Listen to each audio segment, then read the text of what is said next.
So welcome everybody. Welcome to all of you who've joined in person. We've got a full house here, which I'm absolutely delighted about after a couple of years where we haven't been able to do that for obvious reasons. We've also got a lot of people joining online. So 160 people here in person, and we've had over 750 sign-ups online for the Social Outcomes Conference 2022. So I'm really delighted to be able to welcome you all to the School of Government, virtually and in person. I'm Nigel Ball. I'm the Executive Director of the Government Outcomes Lab.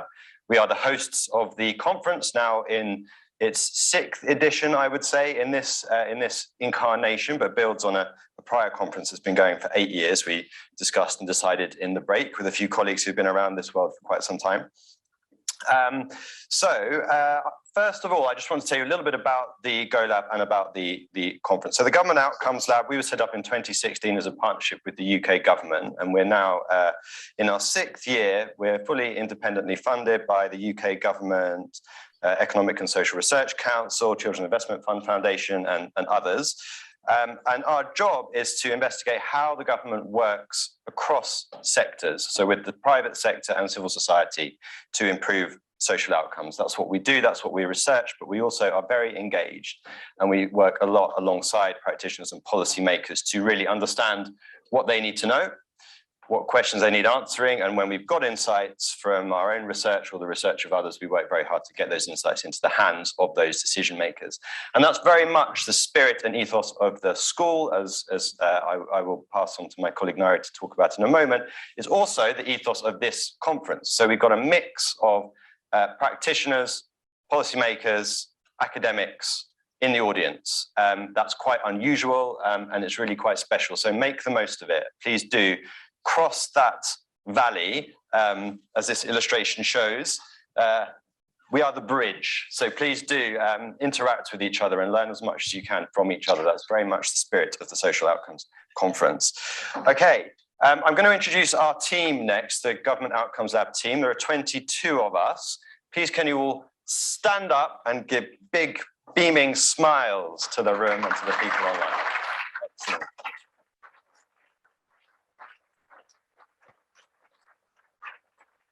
So here we are. Have a look around. Remember our faces. We're all very friendly. And we're all here to help make this conference go smoothly. A big thank you to the team who have helped to make all of this happen, and everyone is going to be very hands-on, making sure the next 2 days goes really smoothly. So yeah, we're at your service, and we hope we give you a great time. Thank you all very much. And next, I'm going to introduce our Fellows of Practice. We have 15 visiting Fellows of Practice this year, 14 of whom are also here in person. So please, can I ask you all to stand up as well? I did not give you the same warning that I gave the team.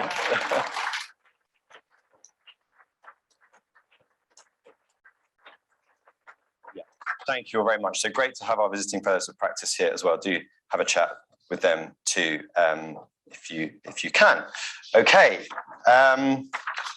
Next, I just want to say a little bit, because at the conference we're using it as an opportunity to get some stuff out there that we've been working on, 4 publications actually, which I'm just going to talk about very quickly. So, and I'll hold them up. So one is, this is our twice yearly Indigo Impact Bond Insights report. You should have a copy in your packs. Those of you that are here in person, online, you can download that. That's full of great insights. We've also launched today, actually yesterday, a report called Partnerships with Principles, all about relational contracting, which we'll be discussing more in the conference. Take a look at that. We've published a report on environmental outcomes. We didn't print that one.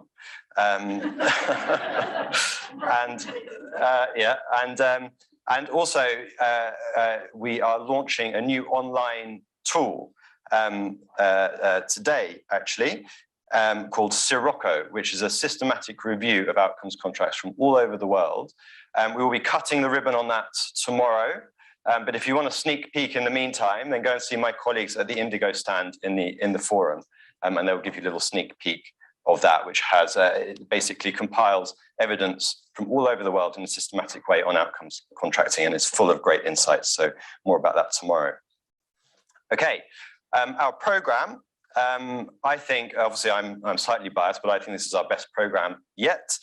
We've got lots of great stuff We're reviving some conversations. For those of you that this is your sort of not your first conference, we're reviving some conversations from previous conferences around measurement and public value, social impact bonds and social outcomes contracting, of course, public procurement, regional disparity, all of those topics will make another appearance. And we've got some new conversations as well that we're starting this year around relational contracting, contracting for net zero, data collaboratives and systems change. So really looking forward to all of those.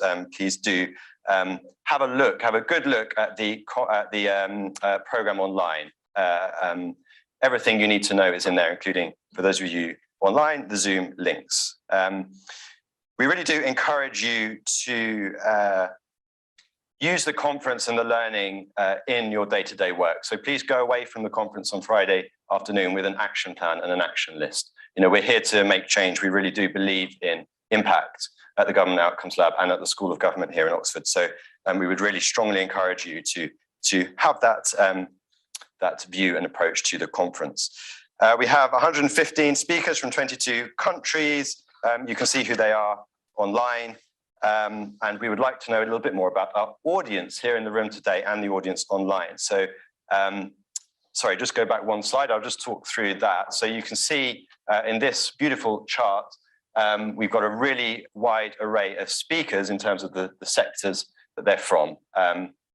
Because, you know, we're all about cross-sector partnerships, that's obviously an extremely important aspect of the conference, and I suspect is echoed in our audience makeup as well. So we'd like to learn a little bit more about that just briefly. So if I can ask you all in the room to take out your devices, laptops, phones, whatever, and those of you online can participate on whatever device you're using at home or in your office, and go to slido.com and put in the code SOC22. You can also use the QR code up here on the screen.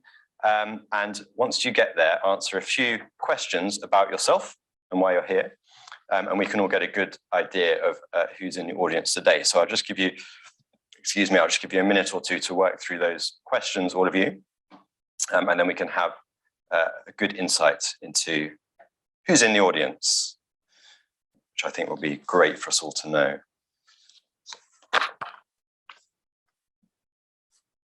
And once we start getting some results in, we should start to see the results appear on the screens.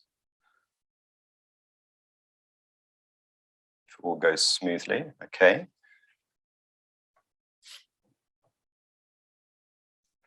Great, okay, so is it your first time at the Social Outcomes Conference? For the majority of people it is, which is great. So welcome. If this is your first one, I hope we give you an excellent experience and you keep coming back year after year.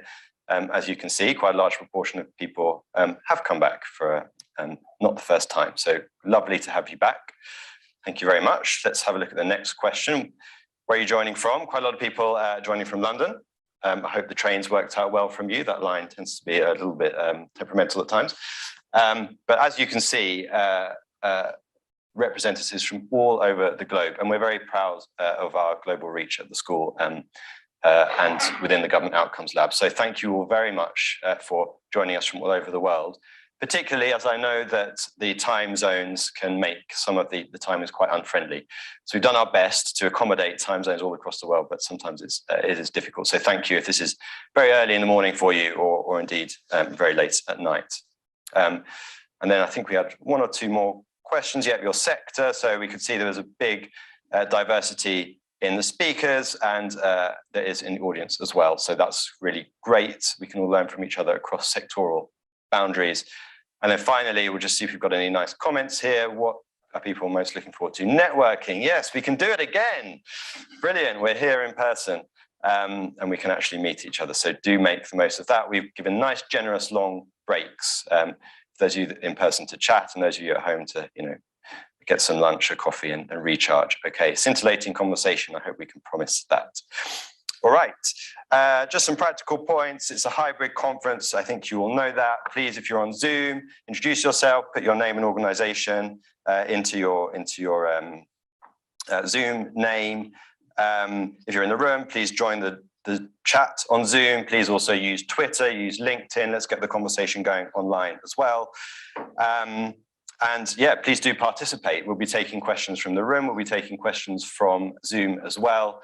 And that goes not just for this session, but all the sessions. We want to be as inclusive as we can. And I'm sure that you are all very opinionated about the sort of matters that we will be discussing. We would love to hear your opinions. So please do participate and join in. Okay, that's enough by way of introductions. What I would like to do now is welcome our Dean, Nairi Woods, to come and say a few words about our keynote speaker. So, Nairi, over to you. Thank you, Nigel. Let me start by echoing Nigel's welcome to the Blavatnik School of Government. It's wonderful to see you all. Some of you are definitely recidivists. I've seen you before. I can see the fellows of practice who I enjoyed meeting earlier this year, but so many supporters and partners of the school, some of whom have been here in different guises. Thank you for being with us on this journey. I think what brings every single one of us together, including everyone online, is a sense that if we work together, we can address some pretty big people who are suffering from those challenges, probably even more than those of us who are in this room and on this Zoom screen. You know, these are, let's recognize, very challenging times.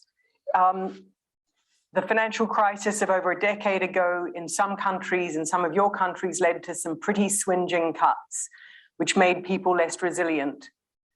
Then COVID, which has taken an extraordinarily exacting toll on people's livelihoods, but also on their mental health, their mental well-being, and that of their children, of students and such like.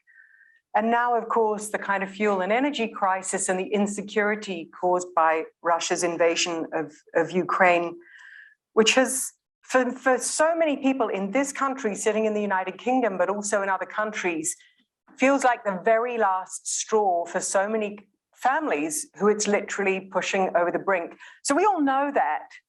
Now, what I love about this group is that every single one of us is not just sitting at home saying, isn't that terrible, the world's going to the dogs. We're here because we genuinely believe that together we can find ways through this, ways to navigate it, better ways that our governments, our private sector, our civil society sector can work both individually and together to confront these challenges. And in introducing Julie Battilana, there's one thing I just wanted to highlight, which is we live in a strange moment when, on the one side, you've got the politicians who in every country of the world, successful politicians, are increasingly pointing at the technocrats and experts and academics among us and saying it's your fault because you're not closely enough connected to the people, you're not coming up with the right solutions, and that's why people don't trust government. And on the other side of the equation, we have the technocrats, the public policy schools around the world who are saying we've got perfect solutions, it's just the politicians who are in the way. Right? It's these populists and politicians that don't get it. That's what the problem is. And of course, if we're all honest, both sides have a lot of innovating and learning to do. We do need a new kind of politics, and we do need a new kind of policy. And that's what we're all here over this, that's what this conference every year and the work of the Government Outcomes Lab does so brilliantly. Just non-stop finding those sweet spots. And today we're incredibly lucky to have as the keynote speaker Julie Battilana, because Julie's thinking on this, I think, is bold and visionary. She's challenging us to rethink both politics and capitalism. Her working manifesto about how to put workers at the core of how we re-envisage government, the private sector, and civil society is a really important contribution. She's also edited a book, Democratize Work. When she was asked, I read online, so in the end, is it possible for those with power not to abuse it? It's a great question. Is it possible for those with power not to abuse it? Her answer, and she'll give us a lot more in today's lecture, is, well, it's complicated. And I can see Julie's going to put it much more in a much better, more nuanced way. Her latest book, Power for All, how it really works, and why it's everyone's business.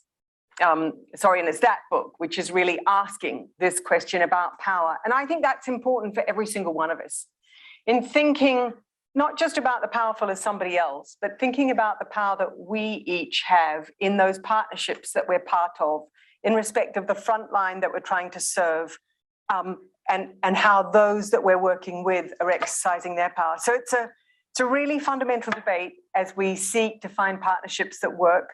I'm going to hand over to Julie for this keynote lecture. And Julie, we are so grateful to you. I know term's begun and life is extraordinarily busy on the other side of the pond. And after Julie's address, we'll then move to a panel on which it's just wonderful to see different members of the school's community. Maureen, who's an alumnus of the school, Vera, who's a fellow of practice, Pepper, who's a faculty member in the school, and David Knott, who was one of the UK government partners who really helped us establish the Government Outcomes Lab in the school. So just foreshadowing that panel, a huge welcome back to all those members of our community on that panel.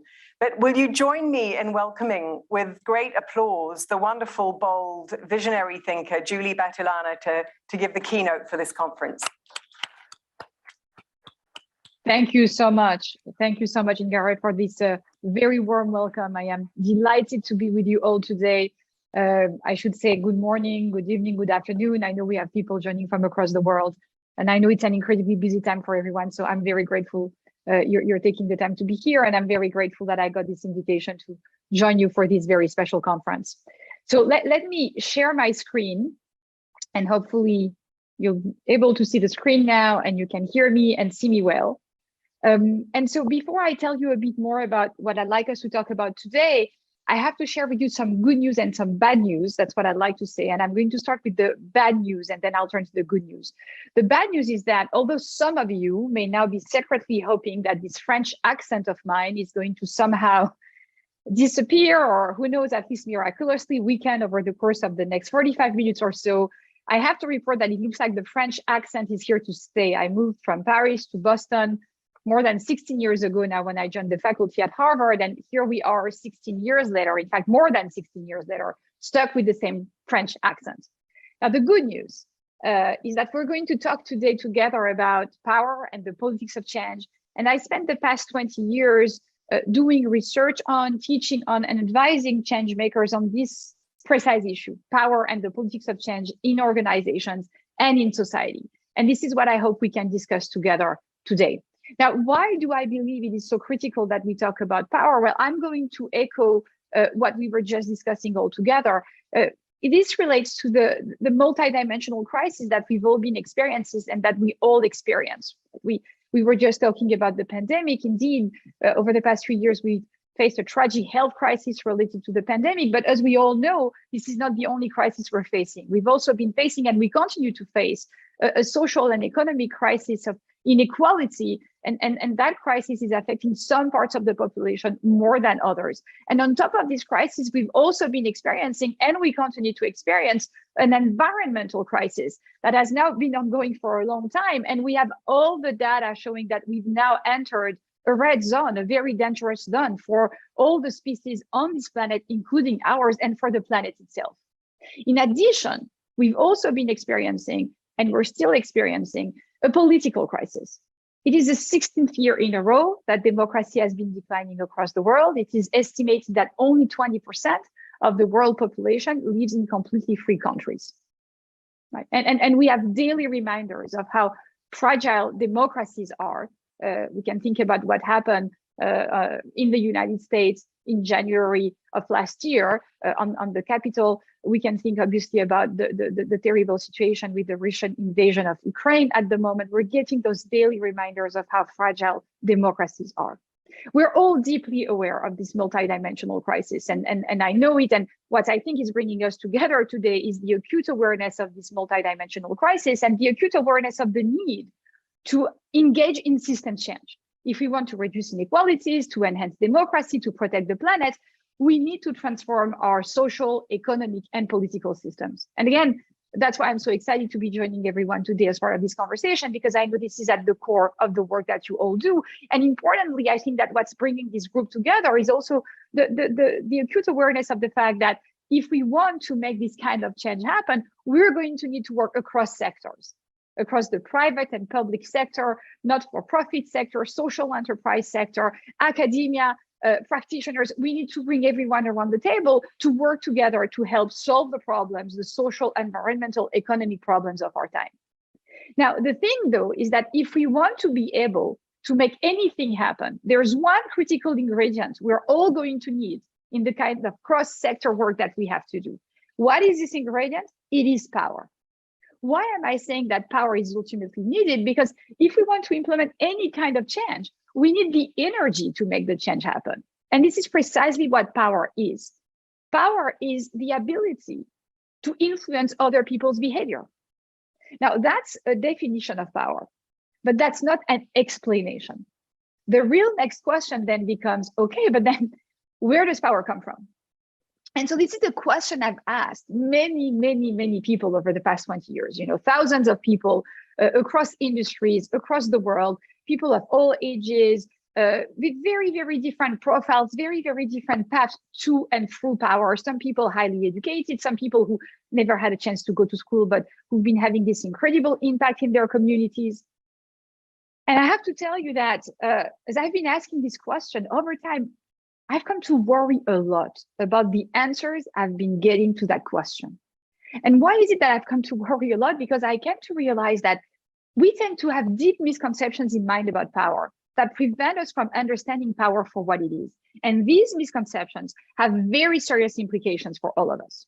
In fact, I've identified 3 main misconceptions that people tend to have in mind. And interestingly, I've seen that these misconceptions are quite often on the mind of the social change makers who are trying to solve the problems that we all want to address.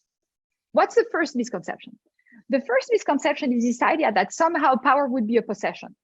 If we could spend a day together, you would see that what happens quite often is that, I get to meet new people, we talk about their work, they ask me what I do, I tell them that, I teach about power, I actually conduct research on power and the politics of change in organizations and in society.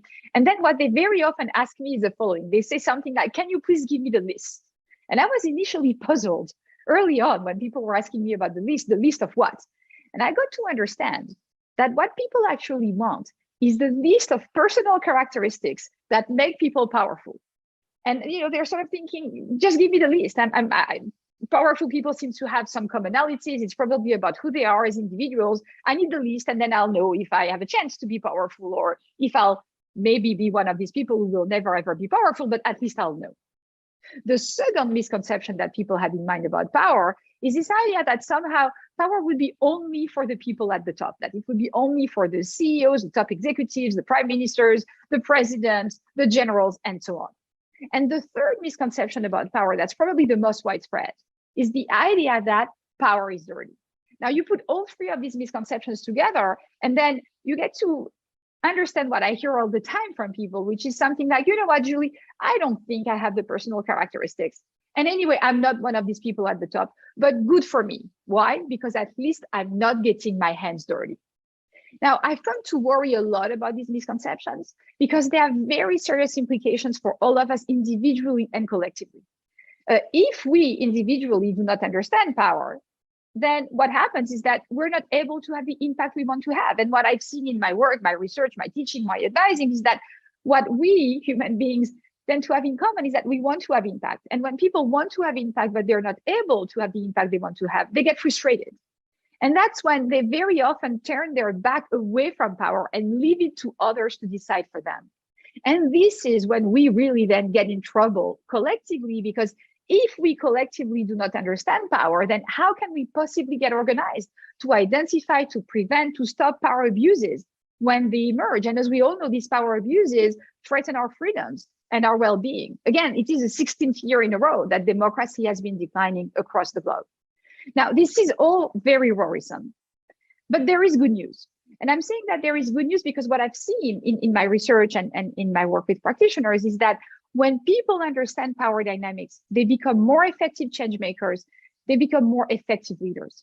And the other good piece of news is that what I've seen from our work is that power dynamics can be learned. And this is the reason why, together with my dear friend and colleague Tiziana Cacciaro, we spent 3 years of our life writing that book, Power for All. Our vision for the book and the mission of the book is all about democratizing access to knowledge about power so that we can help unleash the potential of the people who really want to have impact and may not have been able to have the kind of impact they wanted because they do not fully understand power. Now, let me be very clear. It could be that many of you are not dealing with the misconceptions that I just shared with you. But what I know from the research I've done is that you are working with people who are dealing with these misconceptions. And if we collectively want to be able to change the systems that we need to change to address the multidimensional crisis we're facing, we're going to need to help people debunk the misconceptions.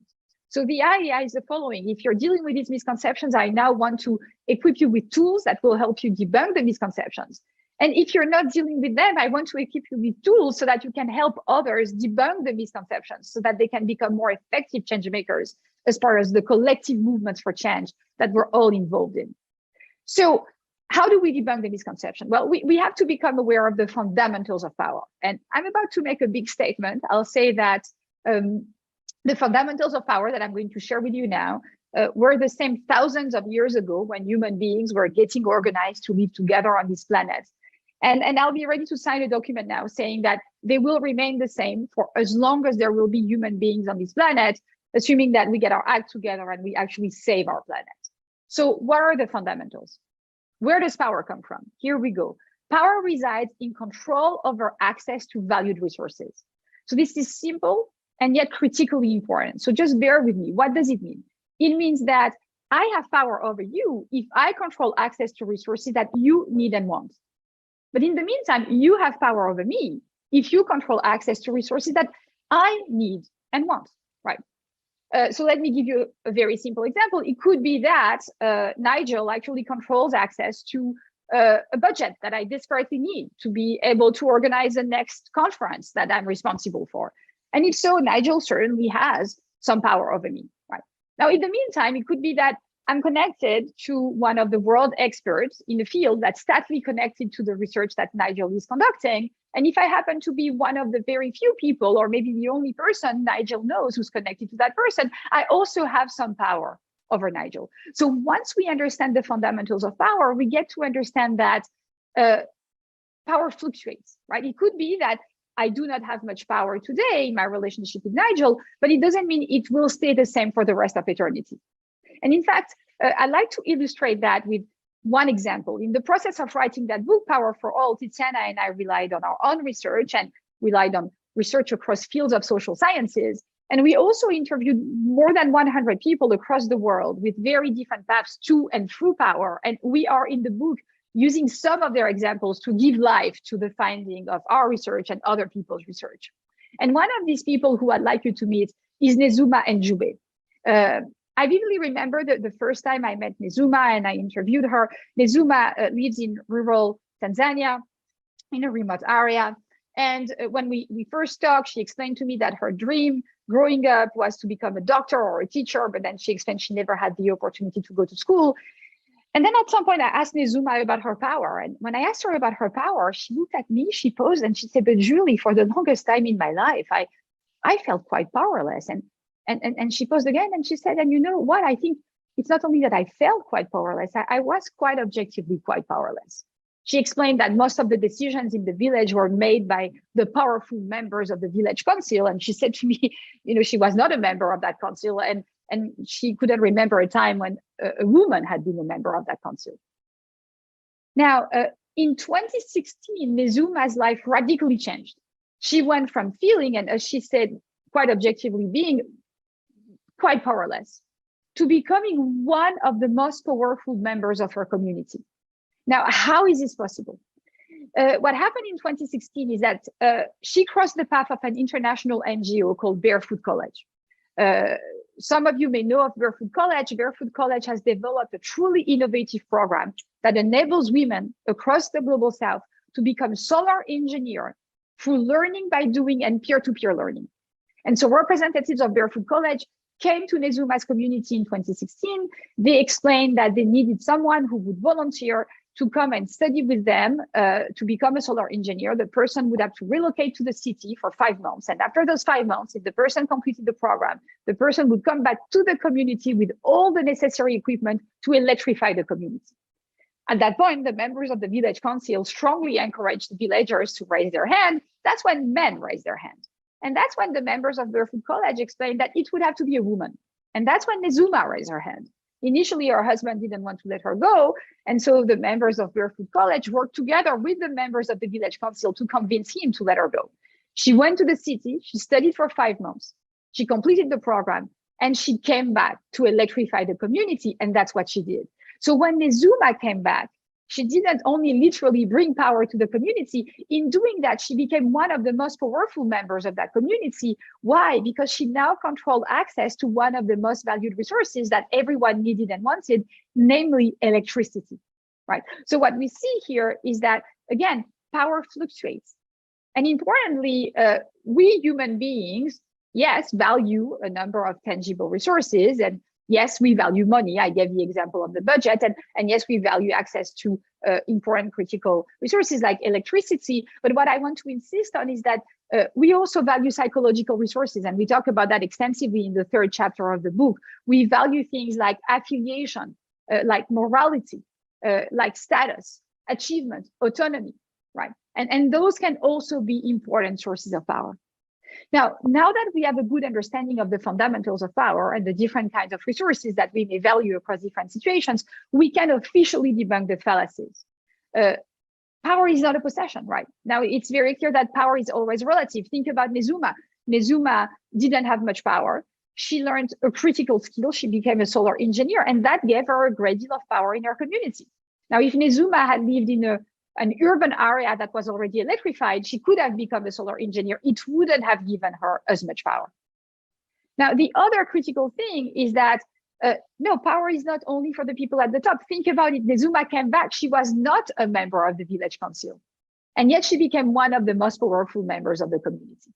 Now, I guess I have to take you to France at least once. You're not only getting the French accent, but also at least one French story. And to illustrate that point, I'd like to take you to France in the 1950s, early 1960s, when a group of French researchers wanted to actually understand the factors influencing the productivity of workers on the floor of factories. And they went at the time to study an organization called La CETA, an organization that produced cigarettes. And so they did what we researchers do in those situations. They actually went to study and observe what was happening on the floor of that factory. On the first day of observation, they met with the top management, they asked for the organizational charts, and then they went on to observe for a few days. After a few days of observation, they asked to meet with the top management again. And here is what the researchers said. They said, you gave us the wrong organizational charts. As you can imagine, the top managers were quite annoyed. No, they only had one organizational chart and they gave the right one. That's when the researchers explained they were really puzzled because according to the organizational charts, those workers were reporting to foremen, who were reporting to middle managers, who were reporting to top managers. And yet somehow every time a top manager or a middle manager or a foreman would come to the floor of the factory and ask the workers to do something, the workers seemed not to care. Yet when maintenance workers in charge of repairing machines came to the floor of the factories and asked workers to do something, the workers immediately complied. The issue was that those maintenance workers were as low in the hierarchy as the workers themselves. So the most powerful people seemed to be at the bottom of the hierarchy. How was this possible? How is it that they could convince workers to do anything they wanted when the top management was not able to do that? Well, the researchers went back and observed more, and they understood that the machines on the floor of the factory had a bad tendency to break. And the maintenance workers were the only ones who knew how to fix the machine, right? So they controlled access to the most valued resource, a machine that worked, right? So here, the key takeaway obviously is that, power and authority are not the same. Power is the ability to influence other people. Authority is the right to give formal orders and command. And yes, authority can be a source of power, but it is never a guarantee of power. And importantly, we do not need authority to have power. And in fact, in our research with Tiziana, we've been asking the following questions. Who are the most effective change makers? And what have we found across sectors, right? Including in the public sectors, including in bureaucratic organizations. What we found is that change makers who are central in the network of their organizations, right? And the central players are those people to whom others go for advice. These people are much more effective change makers than others. Why? Because they are the people others trust, right? So now we can officially debunk the second fallacy. No, power is not only for those at the top, it is potentially for all. And those who are central in the networks are especially influential and quite likely to be effective change makers. Now, we still need to debunk the third fallacy, this idea that somehow power is dirty. The truth, though, is that dirtiness, if anywhere, is not in power. It is in us, right? And power itself is just the energy that we need, as I mentioned at the beginning, to make any kind of change happen. So what I'd like to say here is that, yes, power can be dirty, but it does not have to be. Now, I'm saying that power can be dirty because power has a tendency to poison us. It changes our human psychology, and this is true for every one of us. And I'll be a little bit more specific. We know from research, from history, and we also know from our own personal experiences that power has two insidious effects on our psychology. When we are in positions of power for some time, we start thinking that, we're really good and that people are indeed quite lucky to have us be in those positions. That's when we tend to become overconfident. Some of us develop a sense of invincibility. This is the well-known trap of hubris. When we are in positions of power for some time, we also tend to become more self-centered. Research shows that we're less able to put ourselves in the shoes of other people. We're not able to take their perspective. And so if you put those two trends together, then we are in those positions and we start thinking we're so good and people are so lucky to have us. And why is it that they don't see that what's so obvious that we see? And we start believing that our way is the only way. Now, if these are the power poisons, what we see with Tiziana in our research, and it's also showed by other people's research, is that they are power antidotes. What are they? If you want to counter the trap of hubris, you need to cultivate humility. And if you want to counter the trap of self-focus, you need to cultivate empathy. And when people cultivate empathy and humility at the individual level and as part of the culture of their teams and their organizations, what do we see? We see that then people are able to see power as a responsibility. They're able to adopt a collective orientation and to pursue a higher purpose. Now, if I stopped here, though, you would be telling me that I am incredibly naive, and you would be absolutely right. In fact, I'd like to share with you another example, the example of Vera Cordeiro. Vera is a social change maker, a social entrepreneur in Brazil. She's created the not-for-profit organization Instituto Dara that some of you may know of. Vera is a pediatrician. Early on in her career, she was working in one of the largest hospitals in Rio de Janeiro, and she was heartbroken to see kids who kept coming back to the hospital from the poorest communities in Rio. And those kids came too late, or they kept coming back. And she dedicated her life to trying to save the lives of these kids. And how did she do that? She actually created a multi-dimensional approach that was meant to help the families, not only with healthcare issues, but also with citizenship issues, educational issues, employment issues, and so on. And that multi-dimensional intervention has helped save the lives of now thousands and hundreds of thousands of people. And most importantly, it's also helped these people get out of extreme poverty in sustainable ways. Now, Vera initially, early on in her career, was one of these people who thought of power as dirty. And then she understood that to create the kind of cross-sector collaboration needed to help the kids, she had to make peace with power. She had to build the power base necessary to have the kind of impact she wanted. She did so when things were going well. In fact, so well that she got recognized as the social entrepreneur of the year. She started being invited at Davos and other conferences of this kind. And that's when her staff and her family confronted her. And here is what they said: Vera, what's wrong with you? You keep interrupting people. You seem to believe you know better than others. Why are you attending yet another gala dinner, yet another conference? What's wrong with you? Have you forgotten about the kids? And what Vera shared with me in a very candid way when we talked about it, she said, Julie, I had been on an ego trip and I was not aware of it. So what did she do?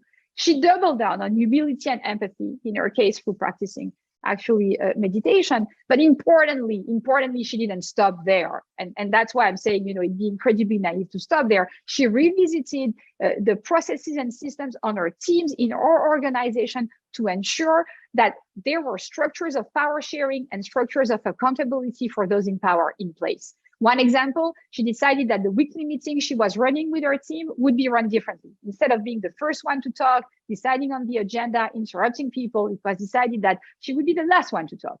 they would rotate the order of who would be speaking first, and everyone would have the same amount of time. And if she happened to interrupt people, she would be politely asked to shut up.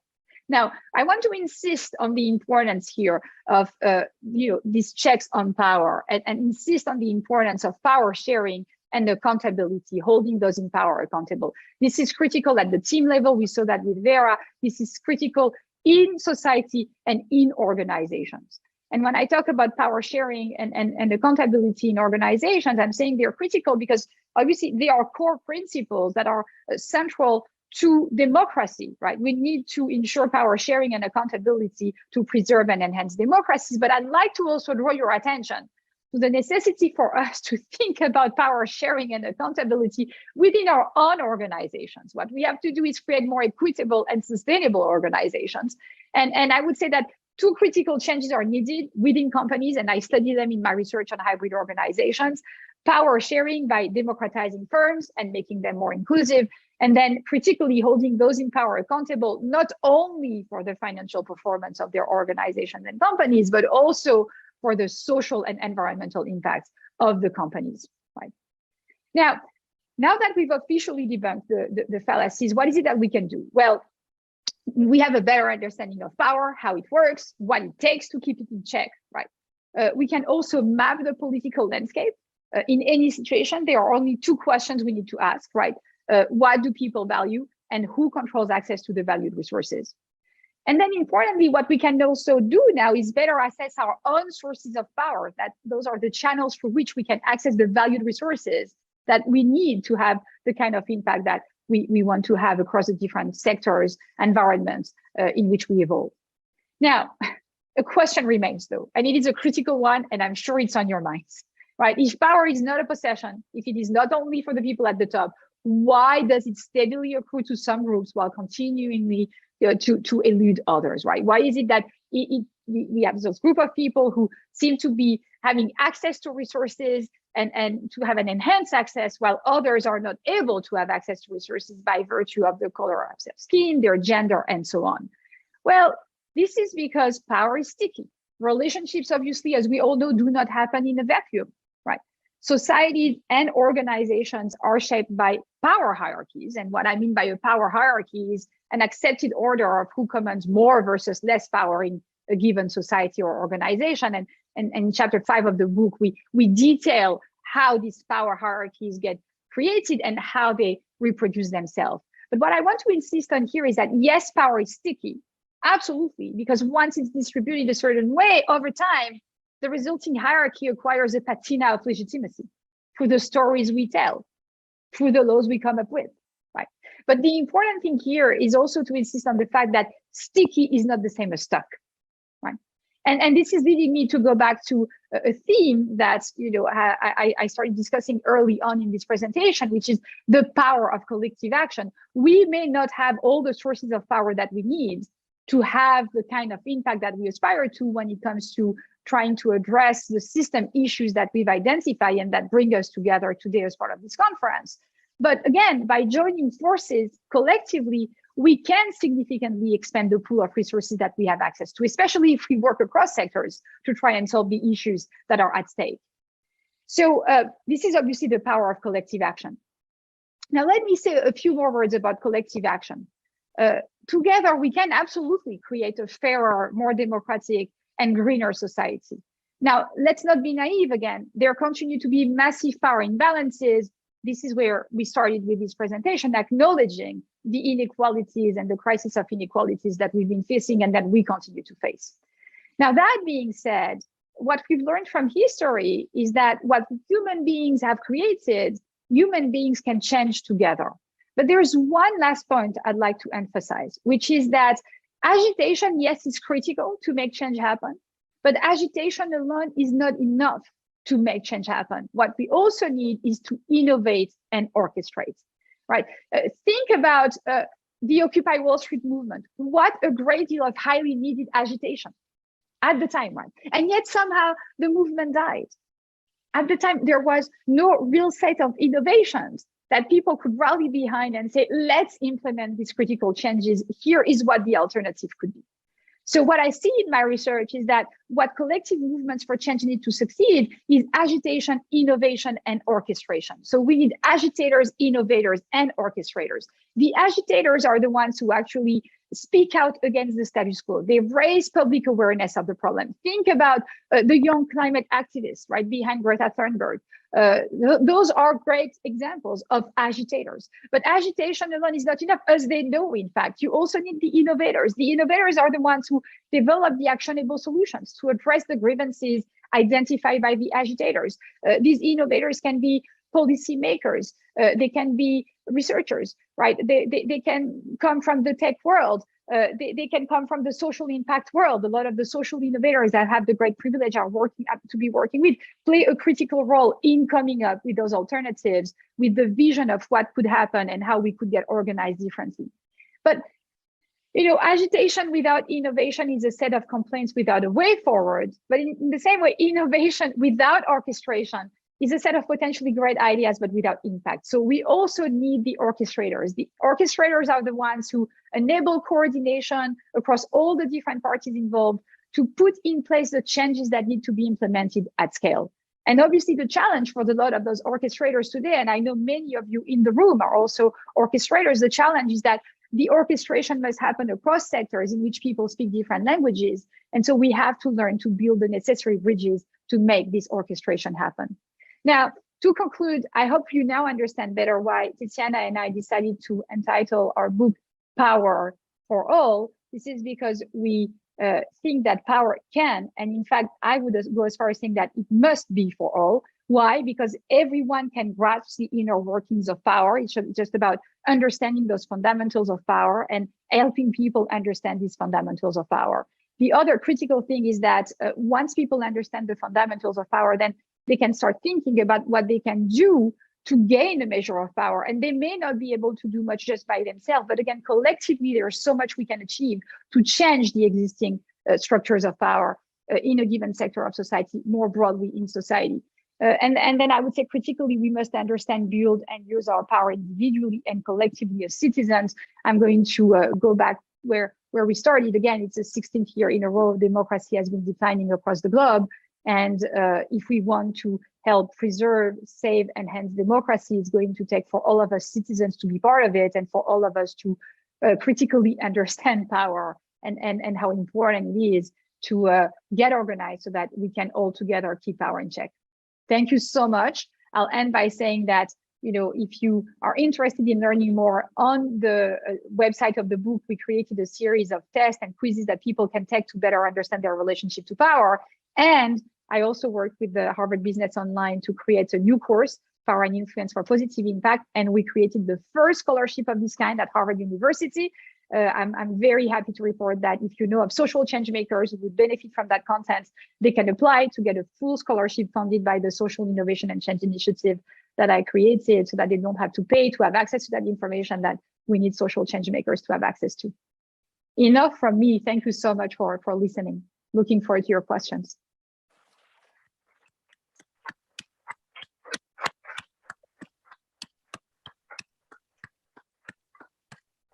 Brilliant. Thank you so much, Julie. That was so energizing and empowering, and a really, really great way to start the conference. So thank you so much.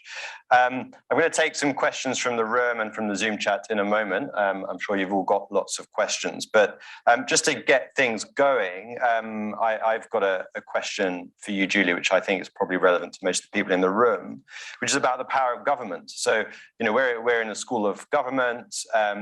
Most of the people in the audience of this conference will either be part of government or will work with governments or will need to work with governments in order to make the change that they want to. But government power can seem quite monolithic and hard to access and influence for many actors, particularly in civil society, although government seems to respond much better to other actors in society, corporates and private power, which seems able to kind of influence government in ways that civil society perhaps can't.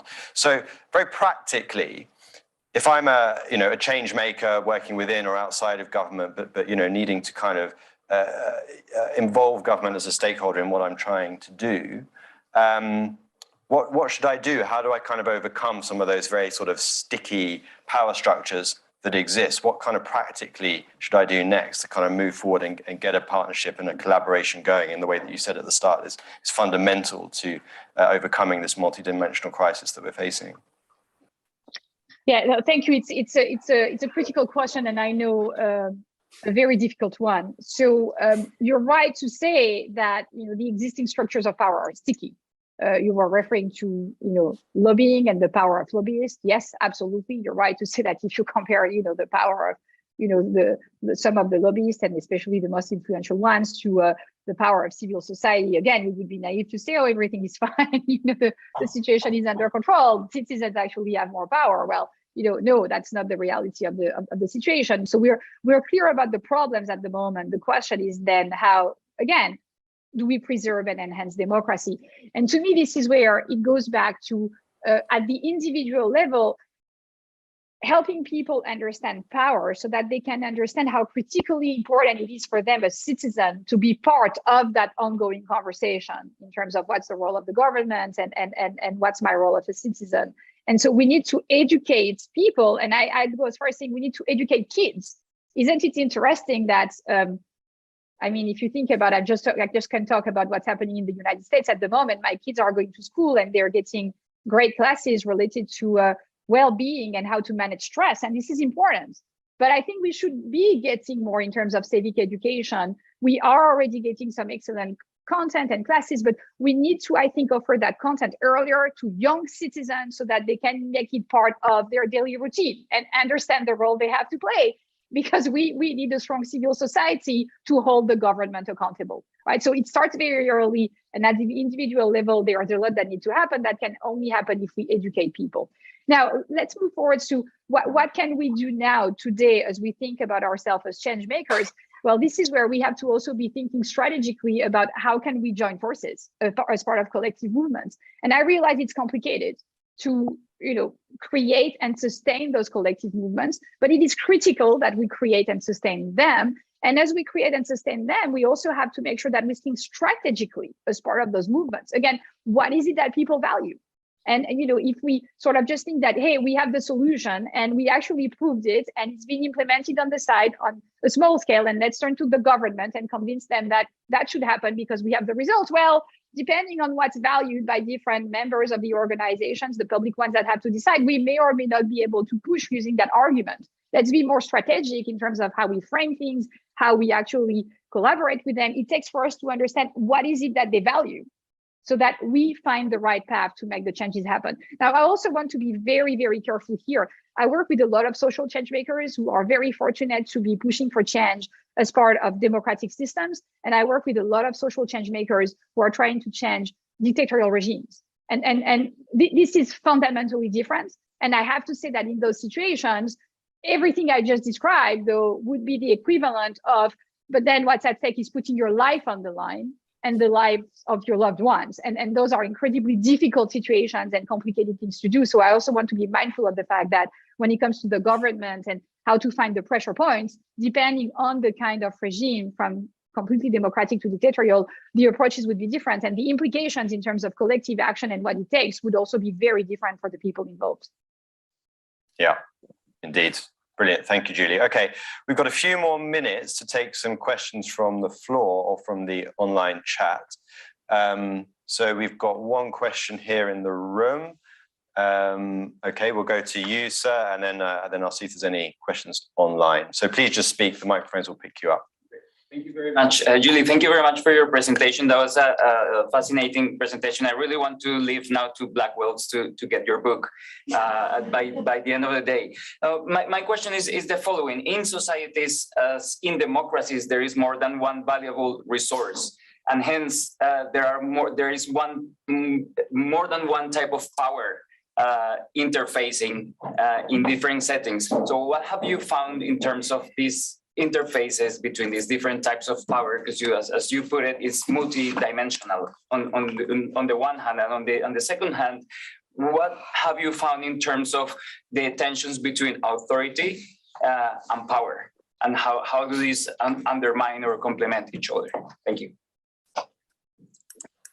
So you're absolutely right that the beauty of democracies when they work well is precisely that they enable us to express the diversity of perspectives and opinions and values, and then we then have a chance to deliberate and all together build a consensus as to where we're going. Now, this is what the model can be. This is not necessarily how the model works. So yes, people value different things.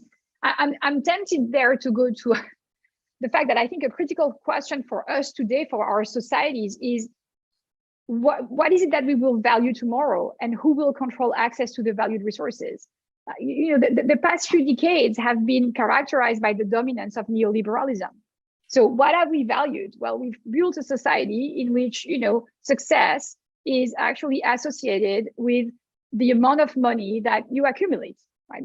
That's sort of maybe a kind of a caricature about the situation is, because you'd be saying, well, changes have happened, but this is mostly what has happened. The neoliberal model has been dominant. So I think a big question for all of us and for our generation is, what will we value tomorrow? Are we going to come up with a new kind of economic system and social system in which we will value not only financial performance, but also the social and environmental impacts that we are individually and collectively having on society, on the planet? I think it's a critical shift that we have to operate. We are in the midst of operating it, but I think we would be naive to believe that we are there. The counter forces are really strong and very well organized, and they understand power really well, and they collectively organize in very effective ways. And then the next critical question for us as part of our democratic systems will be, once we decide on what we will value collectively, the dominant culture, the next question is going to be, who will control access to the valued resources? And I think there that we have to be very careful. And in democratic systems, like citizens together ought to be able to decide what's going to happen and to collectively control those resources. But again, as we know, this is not how it's working in practice. And we have to be very careful, because take the example of digital technologies. Those were supposed to be the great equalizing forces. We were supposed to then, help enhance democracy within using technologies. The reality is that technology, if anything, has been associated with the trend of further power concentration in the hands of, like a group of individuals and corporations that control access to the valued resources. And I would go as far as saying that the concentration of power today in the hands of especially a number of those corporations is still unheard of in the history of mankind. We have corporations that know what we need and want better than we do, that can shape what we need and want, and that can provide it to us for money and make a profit out of that. And so that raises a lot of questions for us citizens as to controlling access to the valued resources and deciding who is going to control those resources.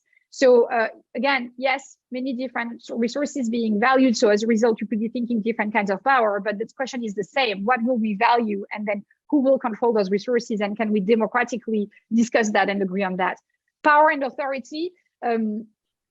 This is a confusion I see all the time. And you'd be surprised, including for people who are quite high in the hierarchy of their organizations, and you'd be thinking understand power, including sometimes for members of governments. Authority is the right to give orders and commands. Power is the ability to influence others.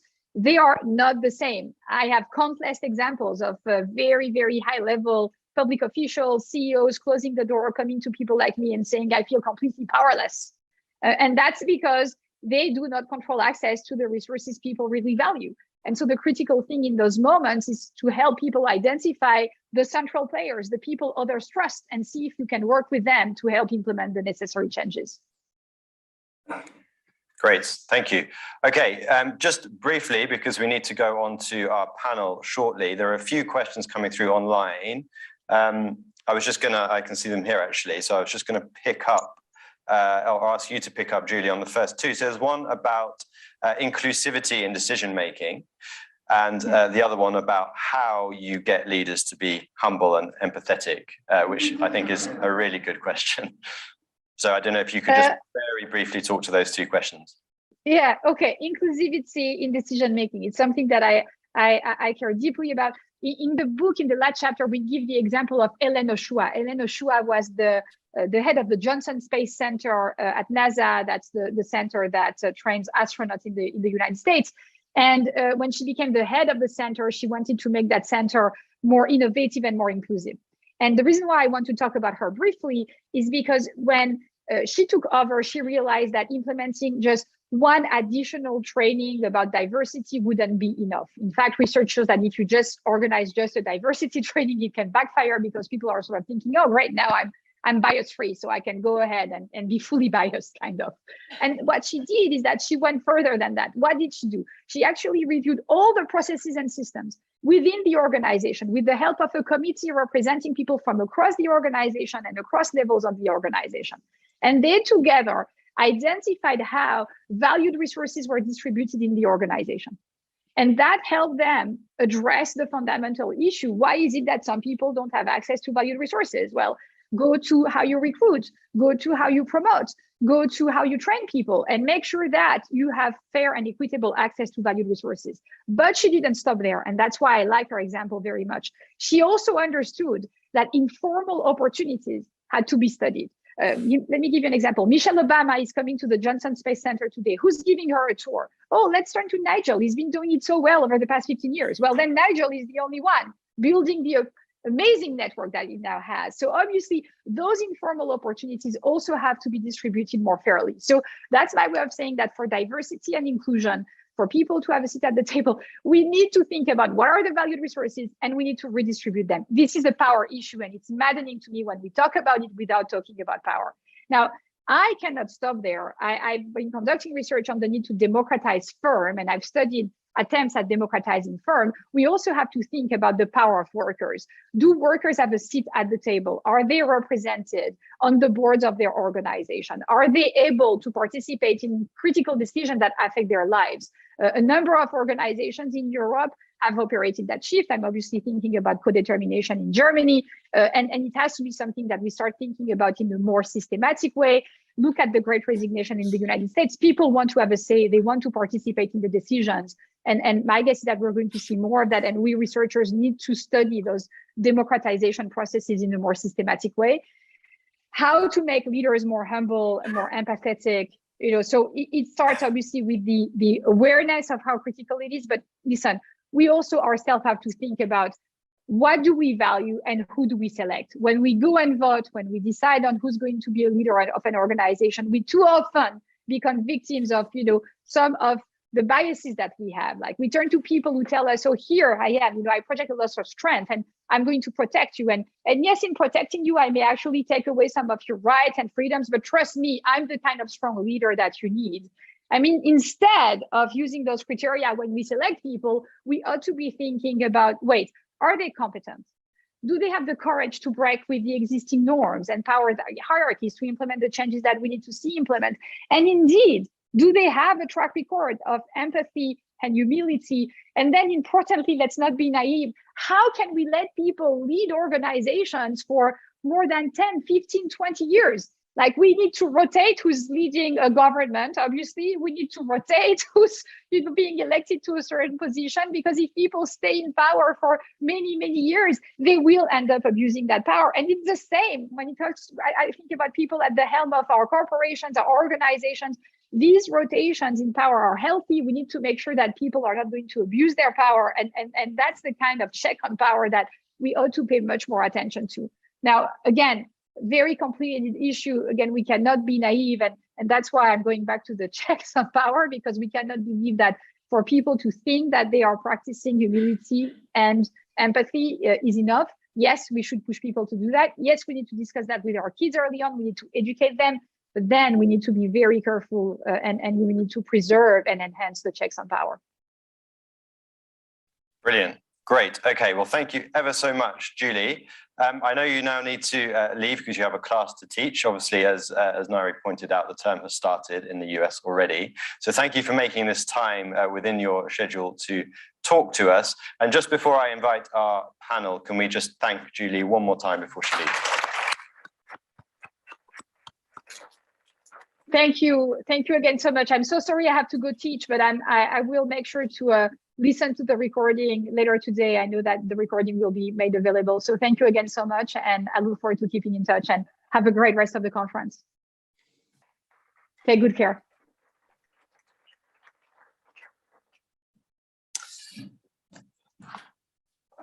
Great. Okay, so after that very energizing opening to the conference, I want to invite four brilliant panelists now to help us to make sense of what Julie has been talking about and put it in the context of the sort of things that we all think about at the Social Outcomes Conference, and that I know that you're all thinking about. So to help us to do that, we've invited four great speakers, one with me here in person, as you can see, Pepper, and three online. So I'll just go through and introduce them briefly so you know who they are, and then we will hear from each of them in turn, and then we'll get a further opportunity for you all to chip into the conversation yourselves before we finish. So first of all, I want to welcome Mehreen Shahid. She is an alumna of the Blavatnik School of Government's MPP program.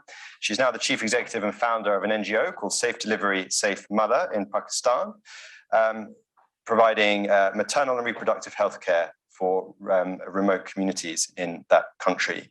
She has 10 years of experience in health education, gender equality, social protection, and public-private partnerships.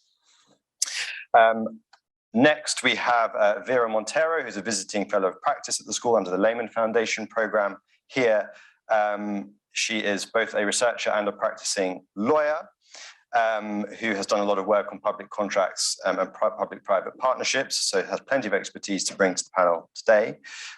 Welcome, Vera.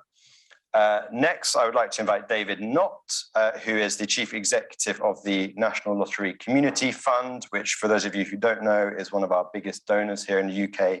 They distributed £600 million last year to good causes. And David is a former civil servant. He led the Civil Society and Youth Directorate in the UK government, along with several other roles related to civil society. He's also, as Nari mentioned, a good friend of the Government Outcomes Lab. And then finally with me here, next to me here is our own Professor Pepper Culpepper, who's Vice Dean for Academic Affairs here and Blavatnik Chair in Government and Public Policy. And Pepper researches the intersection between capitalism and democracy. So we'll be able to speak to a lot of the issues that Professor Batalana has just raised, and how private power intersects with all of these other questions that we're looking at. So please join me in welcoming our four panelists to the school today.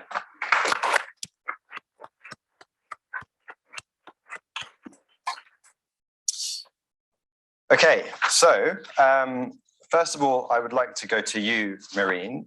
In order for you to run your NGO effectively in Pakistan and make an impact with the remote rural communities that you work with, you need to work hand in hand with the government. Can you tell us a little bit about what the challenges are of doing that in your context, and what sort of strategies you have adopted to try and overcome those challenges? Thank you so much, Nigel.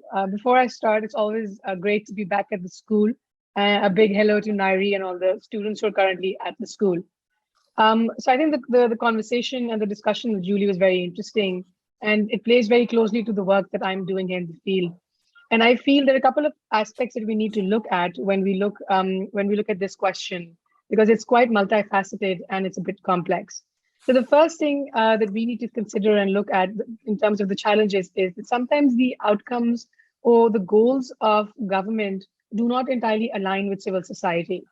But now that becomes a bit problematic, because essentially and inherently the goals are the same. We're looking for social impact, looking to serve the public, but somewhere in between that becomes a bit murky, or a bit difficult to sort of map out. And what that leads to eventually is that you have civil society organizations working in the community very close to the problem areas. And then you have government, which is responsible for policy, for looking at accountability and compliance, and that deep disconnect sort of widens. So as a small example, the work that we do, we sit in primary healthcare facilities. And when we go there, we work with community health workers, with birth attendants, and we see the work that they do. A small policy decision at the top leads to massive effects at that stage, at the critical point of healthcare delivery. For example, if birth attendants are required to report data excessively, the time that they spend doing that goes up, and then you directly compare that to quality and accessibility of care. So that sort of disconnect is something that becomes deeply problematic, and there is a need to have that kind of alignment. And then this goes back to sort of Julie's conversation on how you have those coordinators or those people in the middle who have to create that synergy where both are aligned. Then secondly, some of the challenges that come inherently with government are what I classify as like the pros and cons. So if you look at the benefit and the work that we do when we build capacity and we strengthen public health systems, is because the outreach and the impact of the government is unparalleled. As an example, I mean, Pakistan is like the 5th most populous country of the world, which obviously we're not really proud of, but we're also we've got the highest growth rate, population growth rate within the region. So when we look into that, we also look at when we cover a district or a sub-district, we're covering people in the millions. We're not just covering people in the thousands. So that impact can only be achieved in partnership with government. Civil society organizations, private sector partners would be able to do that, but do that very independently and it's very limited. So that's one of the biggest benefits that we have. However, when we look at the cons, I think this again goes back to a little bit about what Julie was saying, that, you know, is power dirty, and how do we manage that? And I think a lot of that ties into institutional corruption, I think, which is another topic very close to my heart. And we see that we shouldn't be policing individuals, it's rather policing institutions and systems, so that we do not leave the onus of that on government officials or bureaucrats or people who are sitting there making those decisions because they just have that power, and then there's no check and balance. So I think that's the biggest con. Another thing that is also important to highlight is, I mean, because I'm in Pakistan, so of course, I look around the region. I look specifically within the South Asian region. I look at we look at developed country context as well. But we need not look far when we look at success stories. Let's take the example of Sri Lanka, right? We feel that we can, of course, say that it's a small country compared to Pakistan, with the population difference, like Pakistan is 10 times the population of Sri Lanka. So of course, the issues that we deal with are very different. But they were able to reduce their maternal mortality rate to just about 32 in about 1 lakh live births. That's 5 to 6 times less than Pakistan. Now, of course, they had people on the ground doing it, but they had 3 key factors that happened from a policy perspective, which is political will, ensuring that women deliver with skilled birth attendants, and providing them with the facilities our government set up to do so. So we've seen successful examples of that, and that can happen hand in hand with government, with civil society again playing a critical role of targeting areas. Like, for example, we go to rural and remote areas and target places where a lot of even international NGOs and civil society organizations are not able to go, because we're from here, we know the places, we know local communities. So I think that's an important factor to look at, learn from from other countries with similar socioeconomic situations, and see what we can learn from them. And then fourth but last is looking at when we're representing, and that's what I specifically do, and my passion for this work is to represent the underserved and the unheard.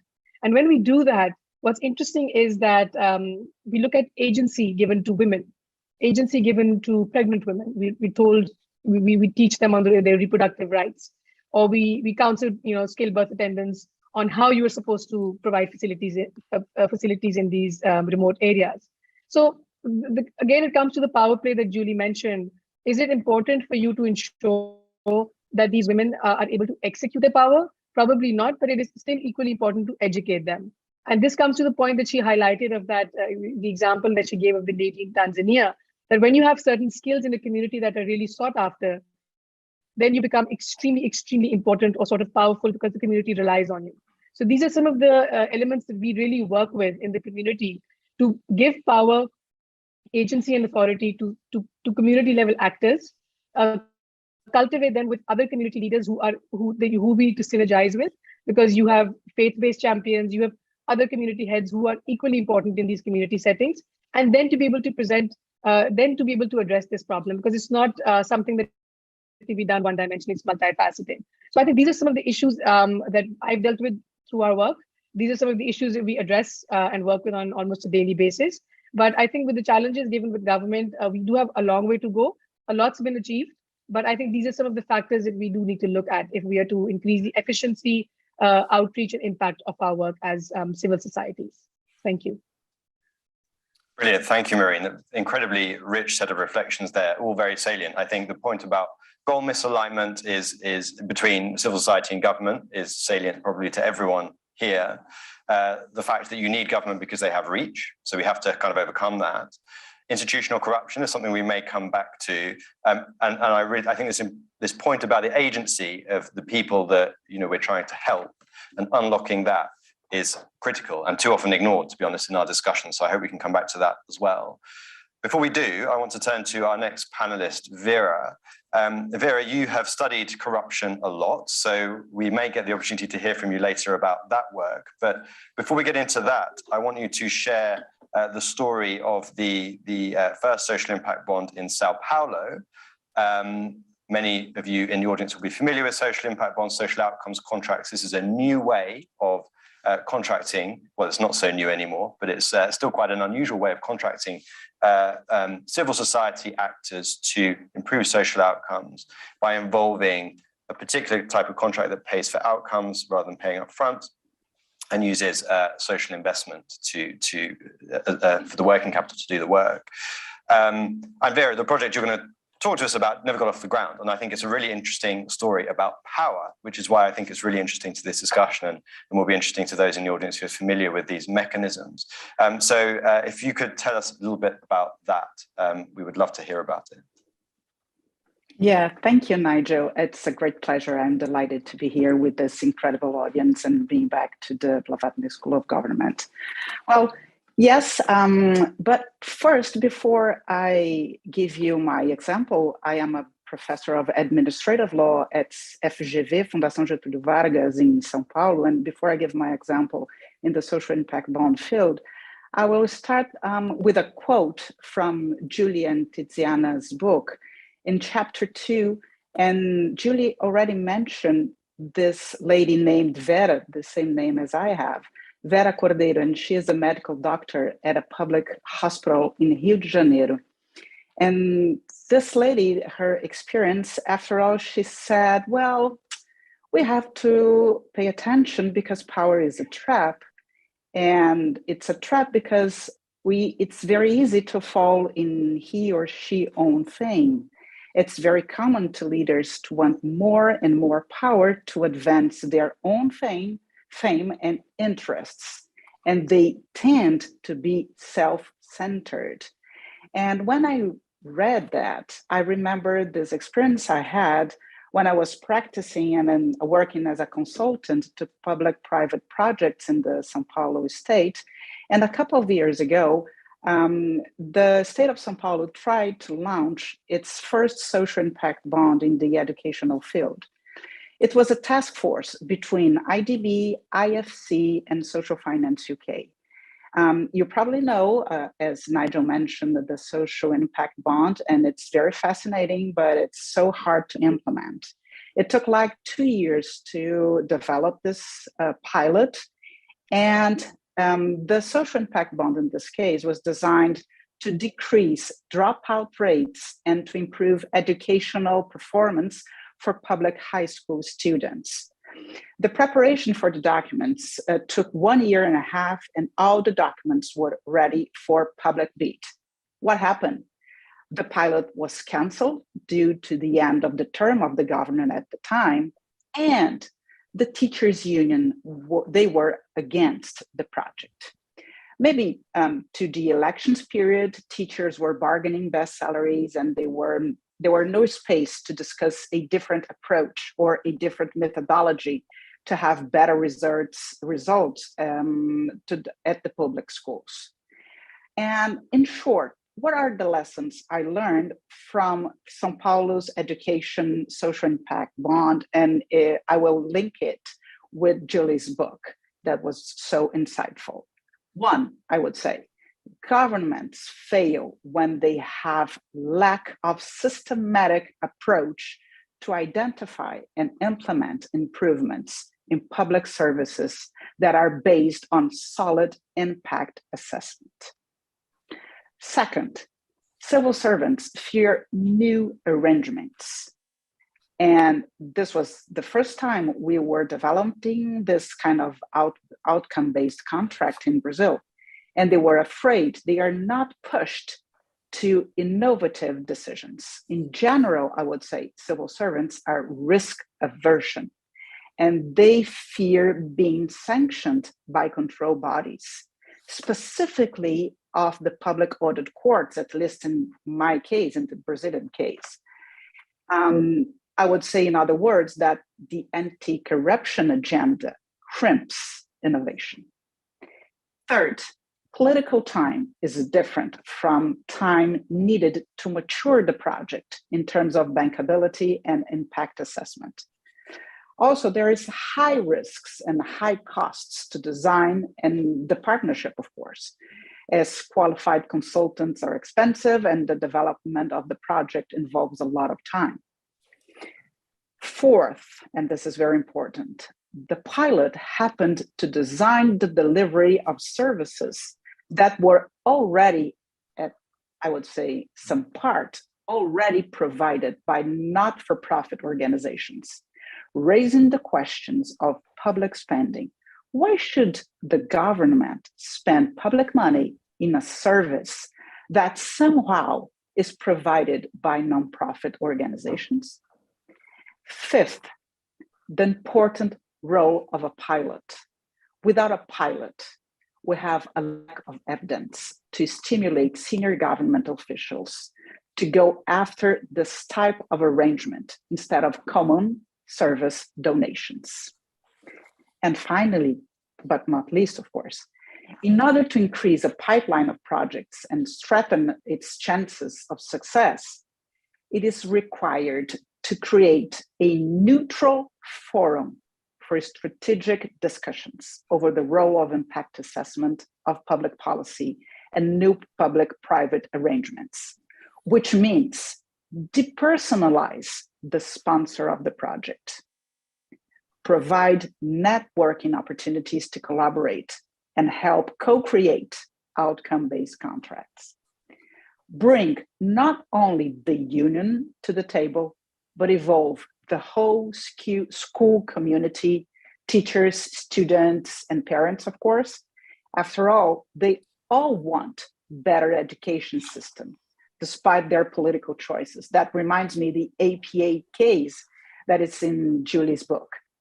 And finally, it is great to have IDB and IFC in the same project, but make sure their fame and interests are not self-centered.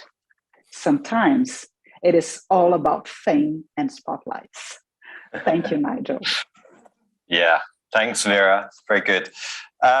What I think is really interesting about that case in the context of this discussion is that the unions, the teachers' unions, the anti-corruption agenda, these are all examples of checks on power, of collective power and collective action. These are the sort of things that Julie was telling us we need to distribute power effectively, to exercise power where it may not normally be exercised, and to keep the power, hold the powerful to account. And yet, in this case, and this is something that we've come across elsewhere, those very institutions or those very exercises of power can crimp innovation, as you put it. You know, they can stop new things happening, and then they can actually prevent change. And that's not always good, obviously. And sometimes that probably is needed, and it's a good thing to stop things happening if they're not good. But sometimes they could do a lot of good. Yet still, these checks on power, stop them from happening. So that's a real difficulty for me, and something that I would love to explore later in this discussion, if any of you've got thoughts on it. But before we get into that, let's hear from our last two panelists. So first of all, David, you have a lot to bring to this discussion. You've done a lot of work as well on social impact bonds and social outcomes contracts. No doubt you have some views there. You're also currently working with an organization that has a lot of money and therefore a lot of power, but ultimately is about helping the most vulnerable communities in the country. So it'd be interesting to hear how you bridge that gap. And as if that's not enough, you also spent a very long time working in a very hierarchical world of the civil service here in the UK. And that can obviously create some difficulties. Maybe you can relate to what Julie said about having authority but feeling powerless. I don't know. But it would be great to hear some of your reflections on those points. David. Thanks, Nigel. And it's a delight to be here. I found Professor Battilada's presentation fascinating. There's some great insights about power in there, and we've heard more from the panelists so far. Yeah, I mean, it prompts me to think about some reflections about power I've learned in my own career. So everybody, I think, thinks that real power lies somewhere else. And isn't that just something itself quite fascinating? I also reflect that power dynamics have been so enduring over history. And a couple of times in my career, I've read Machiavelli's Prince, and his thoughts 500 years ago resonate so well today. If anybody ever wants to work inside a government, pick up that book and you'll learn a lot about how to influence them. Thirdly, if you do want to ever push power away or give power away, it's got to be quite intentional in pushing power. It doesn't happen by osmosis. Power will gravitate back, and there's something in the forces of power that really require that intentionality.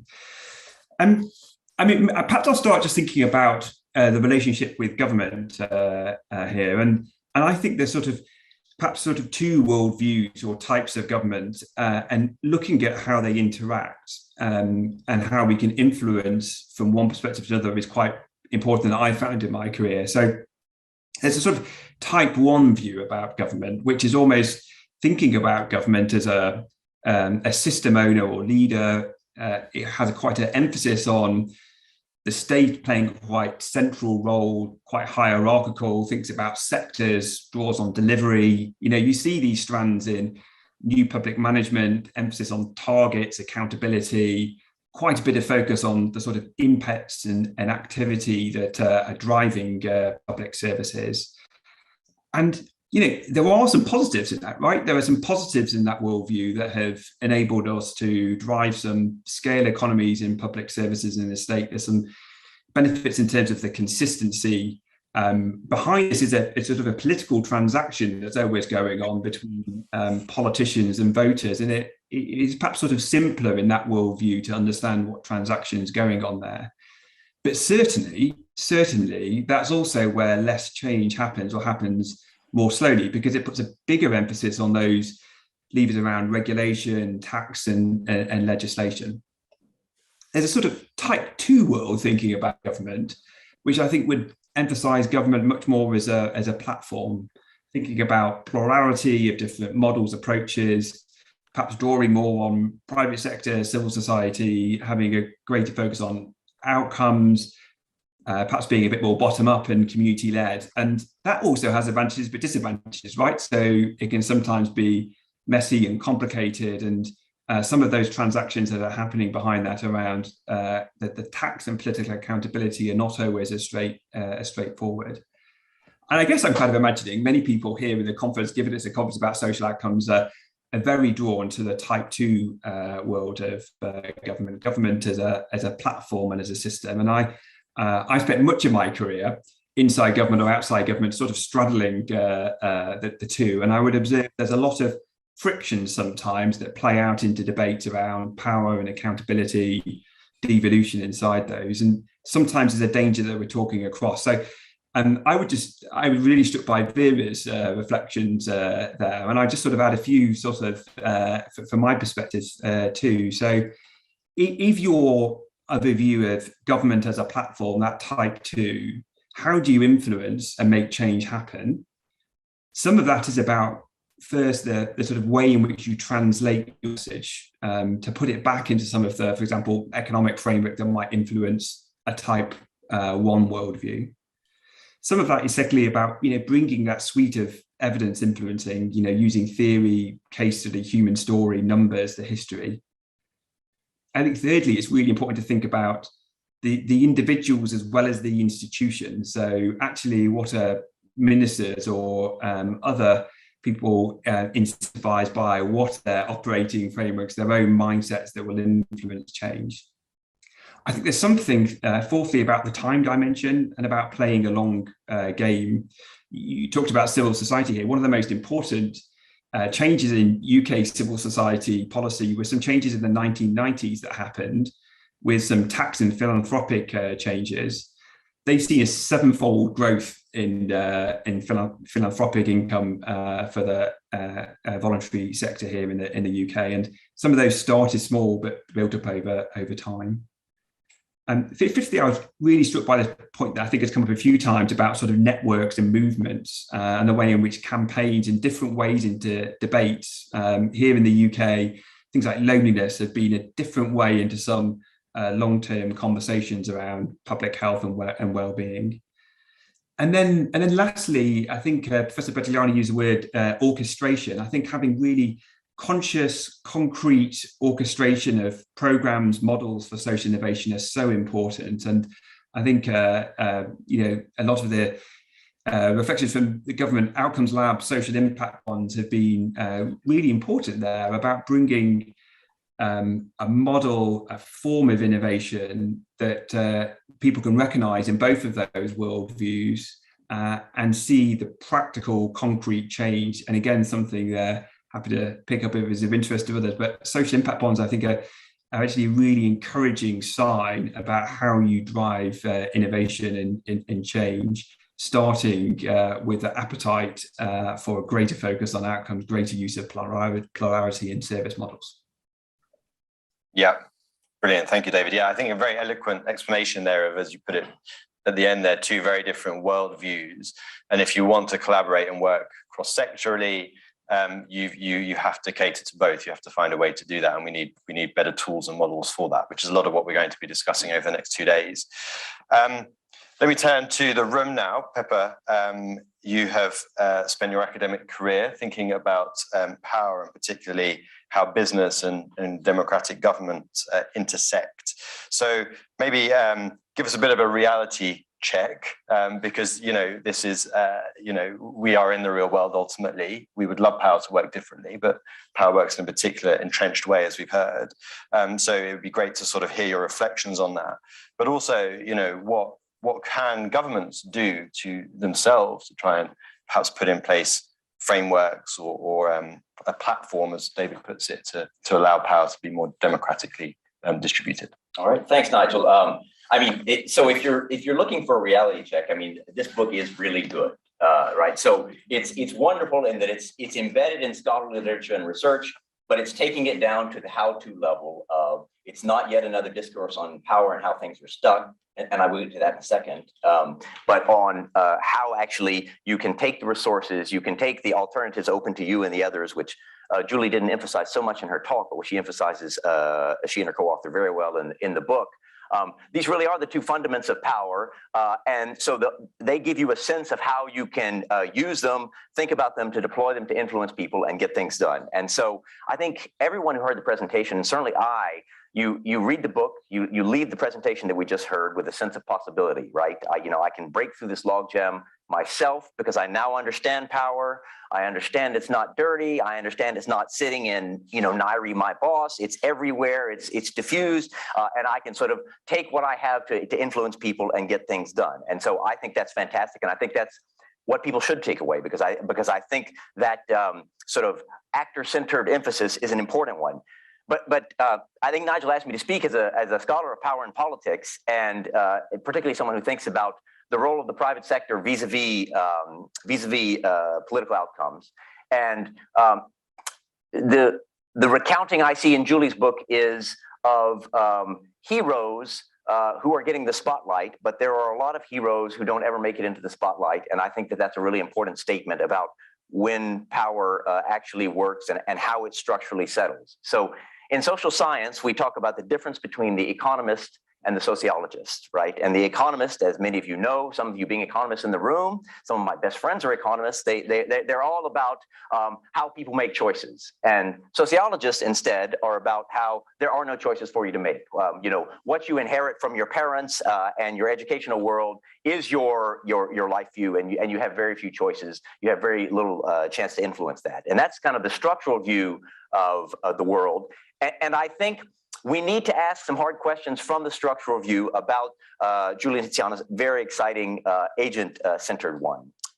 And the first is, as hinted at by Nigel, that power is not evenly distributed in capitalism.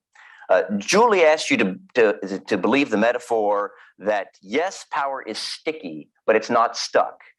And if you bought that metaphor, then you immediately have a view of, okay, I'm stuck, but once I become unstuck, I'm free, right? Because I've become unstuck and then I'm floating and I have radical new possibility. And that's what's very empowering about the book, because it gives you that sense of possibility. But the structural way of looking at power is there is a sort of constant advantage that redounds to those who have lots of resources, right? And if you think about a lot of the big companies that I spend time studying, or those who head those big companies, Elon Musk, Mark Zuckerberg, these are people who don't suddenly face one loss and then power is rebalanced in society. They face one loss and then they go back to dominating markets, because the resources that you have economically, they give benefits that you can constantly, that you can render fungible into other domains, including in politics and getting things done. So in the influence game, you're constantly going to come unstuck if you're lucky, and then get restuck in the web of power. Okay, so it's much more spider web like. If you saw the Lord of the Rings to get ready for the Ring of Power, you'll remember that Frodo actually makes it out of the web, but there's a lot of web, and you get stuck back in it. Okay, and so I think it's important to emphasize that. And so if I think about Occupy Wall Street, which is a nice example that Julie talked about. Occupy Wall Street didn't fail because they didn't have alternatives. They had alternatives, but they simply were facing a lot of institutional roadblocks to ever get those alternatives put into place. Occupy Wall Street was pretty effective collective action, as Julie talked about, but it faced a lot of structural hurdles in making major changes in American capitalism. And so those are the sorts of web-like structures within which you're operating. And many of you come from the government as well. And I wondered, upon putting down Julie's book, which I love, about the role of government, because she talked about the importance of education and getting the right civic education for our children, because really it's up to each one of us and us collectively to check those in power, right? To sort of do what we can to check power, and for those who have power, to sort of put checks on themselves so that hubris doesn't take over. That's all well and good, but it doesn't suggest that one of the great roles of government has been to create structures within which voices are systematically heard that are not going to be heard in a system that prioritizes economic resources, right? That's what negotiated rulemaking in many administrative systems is about. You're giving voices at the table that wouldn't normally get to the table by virtue of the economic influence that they have. And so what I hope will come out of further presentations that Julie makes, or hopefully the next book, is what sort of rule structures can government set up? David talked about one, when governments make changes, they can make a change in the 1990s. It can be very influential on how goods are distributed now. And so the ability of government to make change is really important. And so we need to talk more about what sort of frameworks and what sort of rules of the game alongside these resources and alongside these alternatives can play a role in giving power to the powerless and enabling people to get things done. Thanks. Great, brilliant. I expect people in the room have some ideas on that as well. So it would be great to hear some of them now or during the course of the conference. Thank you so much, Pepper. Okay. Let's turn now to the audience, to you all. There's a very lively conversation online. I haven't been keeping full track of it, but I'm going to pass to my colleague Andrea in a moment to thread in some of those comments and questions to our panel. But just before we go to that, I would just like to scan the room and see if there's anyone here in the room who has any comments, questions, ideally questions rather than comments, to be honest, that we can put to our panelists this afternoon. Anyone in the room? Dodd, go ahead. And thank you all so much for such interesting remarks and examples from your context. It's brilliant to hear from such a wide range of people. I was left thinking after Julie's presentation and a little bit after yours also, Pepper, about the change-making strategy that this comes with, particularly in light of this idea that power is to be shared, or that somehow, and we talk about it a lot in kind of social movements, that there is this act of empowering others. And if power is not a thing that we have and can give away, it's instead relative, as Julie was saying, I'm wondering how that empowerment action happens. And if we're thinking about her definition of controlling access to the things that we value, I'm wondering whether our theory of change is one that's about shifting what people value, something that's internal to them, shifting what matters, finding ways to work around the system, if you like, or whether our strategy is about shifting the control of the access to those things, which would be more of a sort of structural response that says you keep valuing the things you value, will change the system around you, and then you'll have more power. And I'm wondering whether in the examples that you've all shared, you see one being more effective than the other, or whether, as with life, it's context specific. Yeah, lovely question. So is it about changing what we value, or changing where the resources and the control of them lies? Maureen, can I come to you, because you talked about empowerment and agency of the sort of people that the women that your NGO seeks to help. Do you have any reflections on that? Right. So I think this is an interesting question that you pose. That said, I think we need to make a distinction. Certain things are not only inherent to individuals, but they're inherent fundamental aspects of society that we need to have. That would be health, education, water, sanitation. So because that is something that you cannot sort of discount or reduce the value of, you automatically are aligned by it. What that leads to is that, for example, if I take the case of the communities I serve, if you create capacity, or you have skilled birth attendants who are trained better, then they're able to provide better quality healthcare services. That is something that will go across the board to all the communities we serve. So inherently, every individual in that community will value those birth attendants or those community health workers or those people who are not only saving lives, but are also giving them access which they otherwise wouldn't have. So I think this would be for the essential sort of, I call, bucket of services. If we look beyond to a broader scope of how to achieve that, that is more of a debate.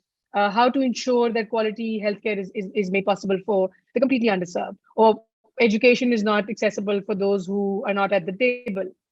So, what policies need to happen from the government side? And again, what sort of, we need to form a triage with civil society, private sector, the government, to come together to achieve that. But the outcome of, social impact and the gains that we're trying to get are something that are fundamental to all human beings. If you ask me today, I would want access to good healthcare. I'd want a roof over my head. I would want clean water. So I think the conversation varies according to what specifically is being talked about. Thank you. Yeah, great. Okay, can we hear some of the reflections online, some of the questions that are coming through there? Directly from the people who asked it. So Liam at UEFA has asked a couple of questions. So Liam, if you're still there and if you can hear us, please unmute yourself. Father, I will try to mute you myself. Oh no, you're good to go. It was a question that I think David might have partly answered it already.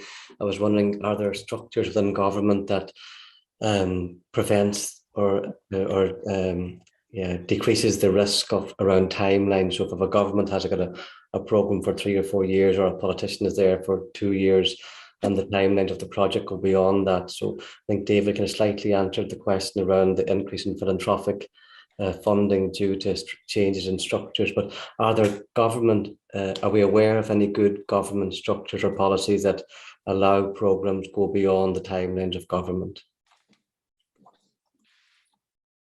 Liam.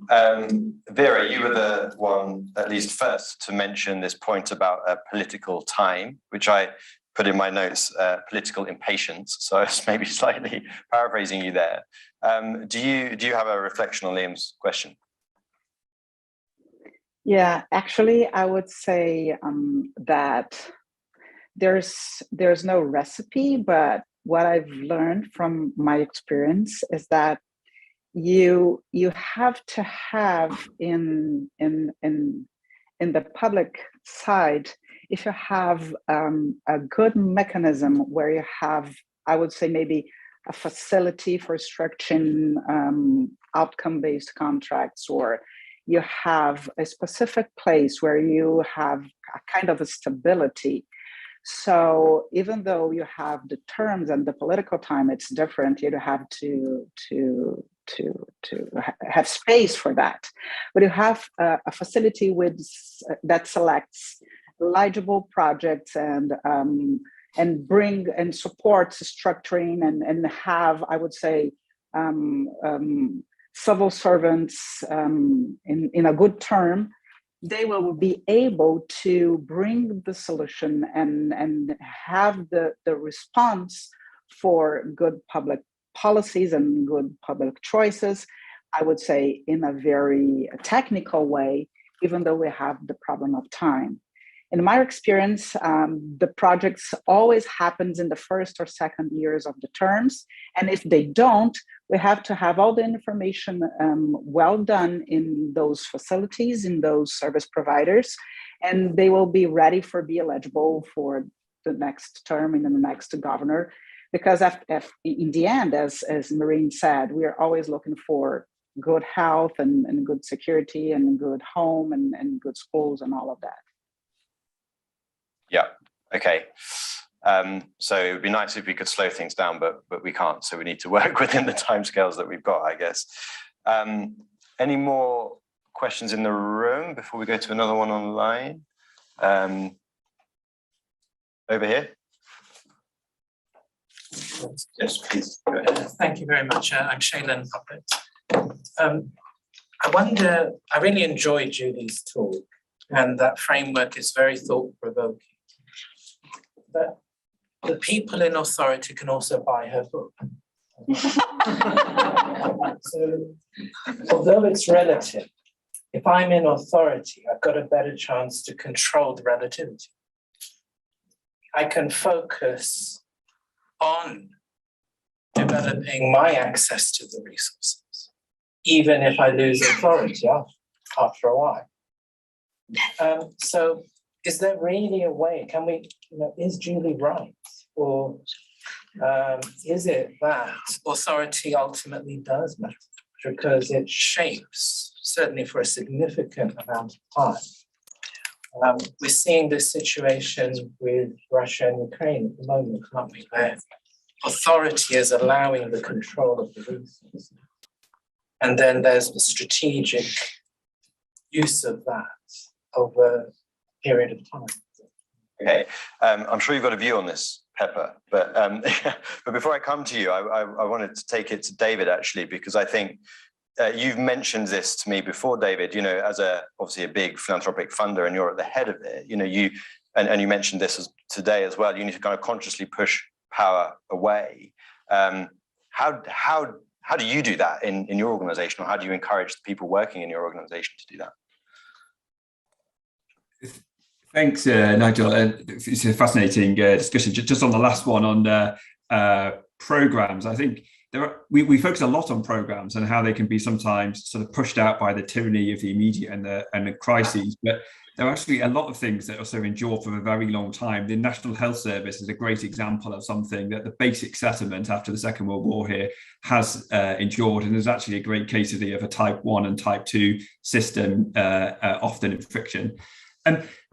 In terms of us at the National Lottery Community Fund, we're very much trying to be very conscious about orchestrating those power shifts. So there's a couple of things that probably some grant makers in the audience here will know more about these things too. So participatory grant making, right? So how do you involve people for whom you're serving, in our case, grassroots communities, in helping to shape and influence the decisions? We talked about social impact bonds, so a real way of being able to combine a focus on outcomes, contracting in a different form, and having a fundamentally more personalized, more plural model of delivery in there.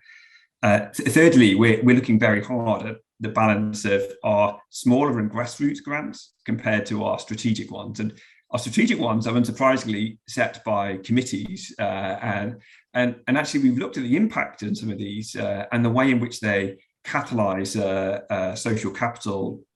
And for every pound, about 7-fold difference from our small grants compared to some of our much larger strategic grants. So there's something really about following your evidence and making kind of conscious choices in our case between the different portfolio and products that we have in our grant making. Another thing that we're really pushing very hard is bringing in lived experience. So lived experience alongside learned and practitioned experience, and that's things again like case studies in human experience, and bring that right at the forefront, because that brings in the voices that you don't often hear and might not have that same sense of power and agency. So that's a lot about how you listen, you bring those voices in. The other thing that we've done as an organisation, we're really pushing on is to change our model of delivery to be relational.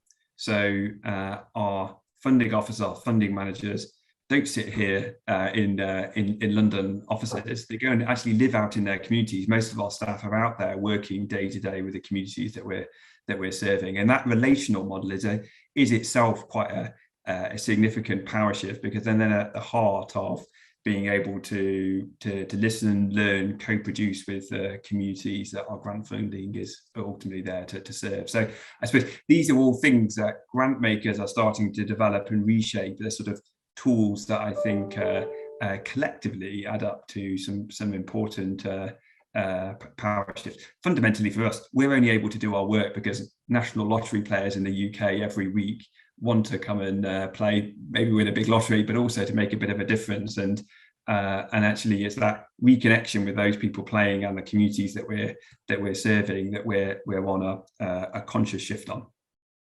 Yeah, thank you, David. Some really nice sort of practical examples there of some of the tools that can help in this. But before I go to the next question online, Pepper, I'll just give you the opportunity to respond, probably at a more macro level, I suspect. If Julie were here, she would say, they should definitely buy my book. And it's not just because she's trying to sell books, right? She wants to accumulate resources, but really it's because she wants to get that message across. This book is for leaders, right? It's about how when people move into leadership, they naturally fall into the trappings of power, and they get blind to their original mission. And that is a fundamental lesson for everyone who moves into a position of leadership. And it talks about hubris, which is really something you just have to check yourself, but it also talks much more helpfully, in my view, about setting up institutions to check yourself. You know, people in the meeting who will say, please shut up, Vera, to let, not you, Vera, the other Vera, right? To let other people talk. And so I think for leaders to get that message is an important part of the most operationalizable part of the book. And the other question, so you say, well, isn't authority really where power lies? I mean, ask Vladimir Putin, because, you know, it's certainly true that he was able to mobilize an army into Ukraine, but he felt himself constrained by the importance of international norms to try to justify what was clearly unjustifiable as an international intervention. And he's faced a huge loss in terms of what he was expected to be able to do when that invasion kicked off in February. So it's true that Putin controls a lot of troops, and it's really important, but that's not the only thing that matters, right?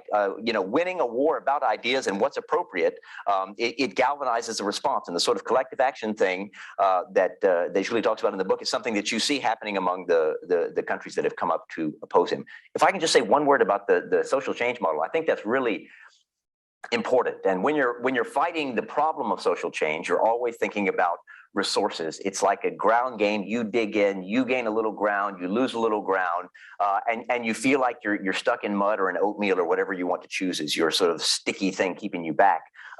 But the idea of sort of changing values is kind of to use a military metaphor, which no one in this room will like, it's your air battle as opposed to your ground game. Because when you can change what people want, Julie's book will tell you very nicely, that changes everything, right? And so scholars of power talk about the third phase of power as exactly the ability to influence what it is that people want. Some people talk about that as ideology.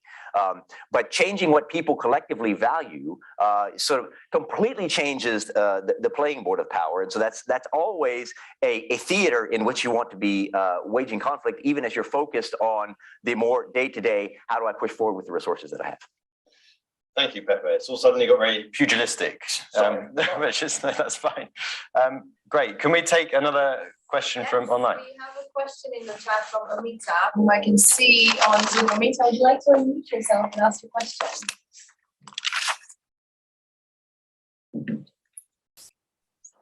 Yes. Hello. Thank you very much for this discussion. Very interesting. So I just have a quick question in terms of power sharing and empowering the team and the people around a leader, and whether that is in the context of social finance. Are there situations where that kind of makes sense? Are there situations where that maybe makes less sense? And so really, you know, is there does it make sense to take context also into consideration? And what are the panel speakers' views on that? Thank you. Thank you so much, Amita. Okay, so So giving away power in the context of social finance, probably Vera and David, you're the people that know most about this world. So I think I'll come to each of you in turn to give a reflection on that question. Vera, should we start with you?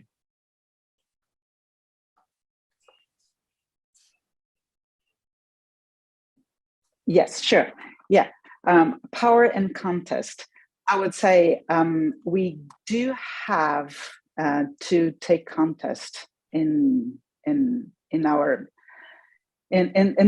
decision making. We do have, even though I think one thing I was thinking before we were talking about the other questions is something that I want to share with you. It has to do with this question, is that we in some countries we do have career public servants, and sometimes they do have enough power to improve projects and improve social impact bonds. Even we have the change of the political side. So we have to take in the context that sometimes the power is in the context of the career public servants, and they have the power to make the decision and to make things go on, even though when sometimes we think that the power is out of ourselves. So we have to take into account the contest, yes, and sometimes the contest is just in front of us and the solution, because sometimes we have the bureaucracy, the good bureaucracy, that if the good bureaucracy is really organized, they do have power to implement good ideas and to implement social impact bonds, because they internalized the idea and how to make those ideas to move forward. Yeah, indeed. David, I think looking at the time, maybe include a sort of final reflection, and I'll come around to the rest of the panel for final reflections briefly before we finish.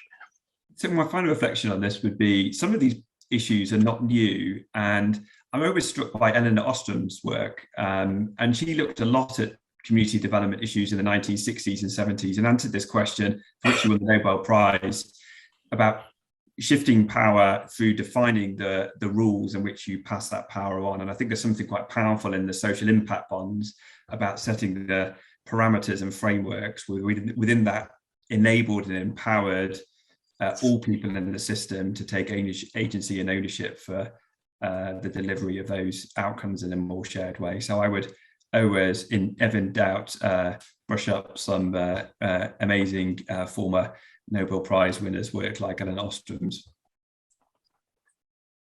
Great. So the economists win the day for David. Maureen, any final reflections from you? Yes, I think there have been some really interesting conversations today, and there's a lot of literature out there on power dynamics and the interplay between government and civil society, or even any kind of individuals, right?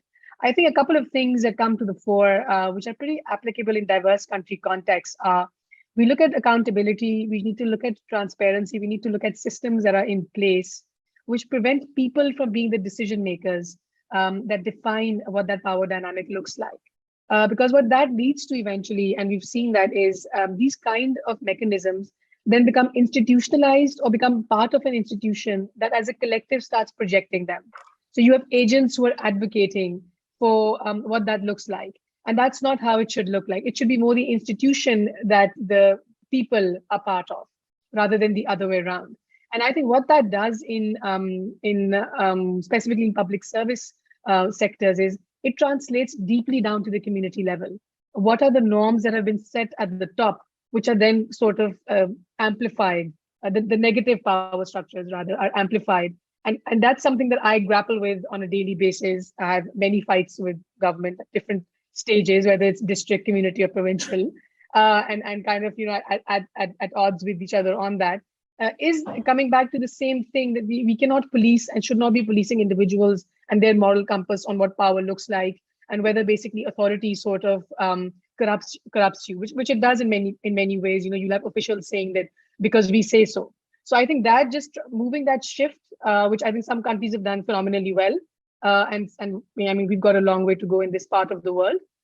is the starting point of what needs to improve if we are to have effective mechanisms and outreach and work collaboratively with government in a very beneficial way. Great, thanks, Maureen. So maybe sort of better forms of representation and new democratic tools that we need to be looking for. Okay, last word is for you, Pepper. Any final reflections?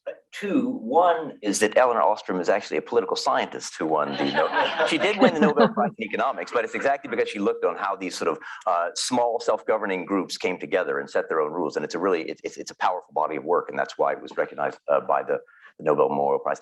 The other thing is, I think it's just a really important conversation being had, and it's impressive how people are going from levels of theoretical abstraction to levels of the very concrete and back and forth for some of the kind of issues that you face in cross-sectoral collaboration.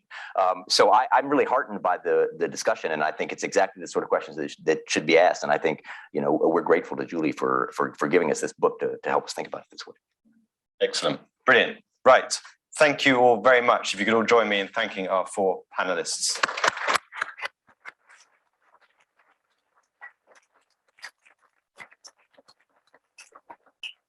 Okay, only 2 things that remain for me to say. One is please complete the feedback survey. It's in the Zoom chat. It may well appear behind me in a moment in the form of a QR code. Just to let us know what you thought of this session and what's next. So we've got a nice long break for you to, hopefully you're energized from the discussion. You can carry on discussing with each other during that time. And then at 4 p.m, we have 3 deep dives, one on achieving wider well-being through public procurement, one on learning to let go, how central government can rebuild local government capacity. So that might be quite salient to what we've just been discussing. And then beyond impact bonds, unlocking investment for outcomes focused programs. So thank you very much. See you again at 4 o'clock.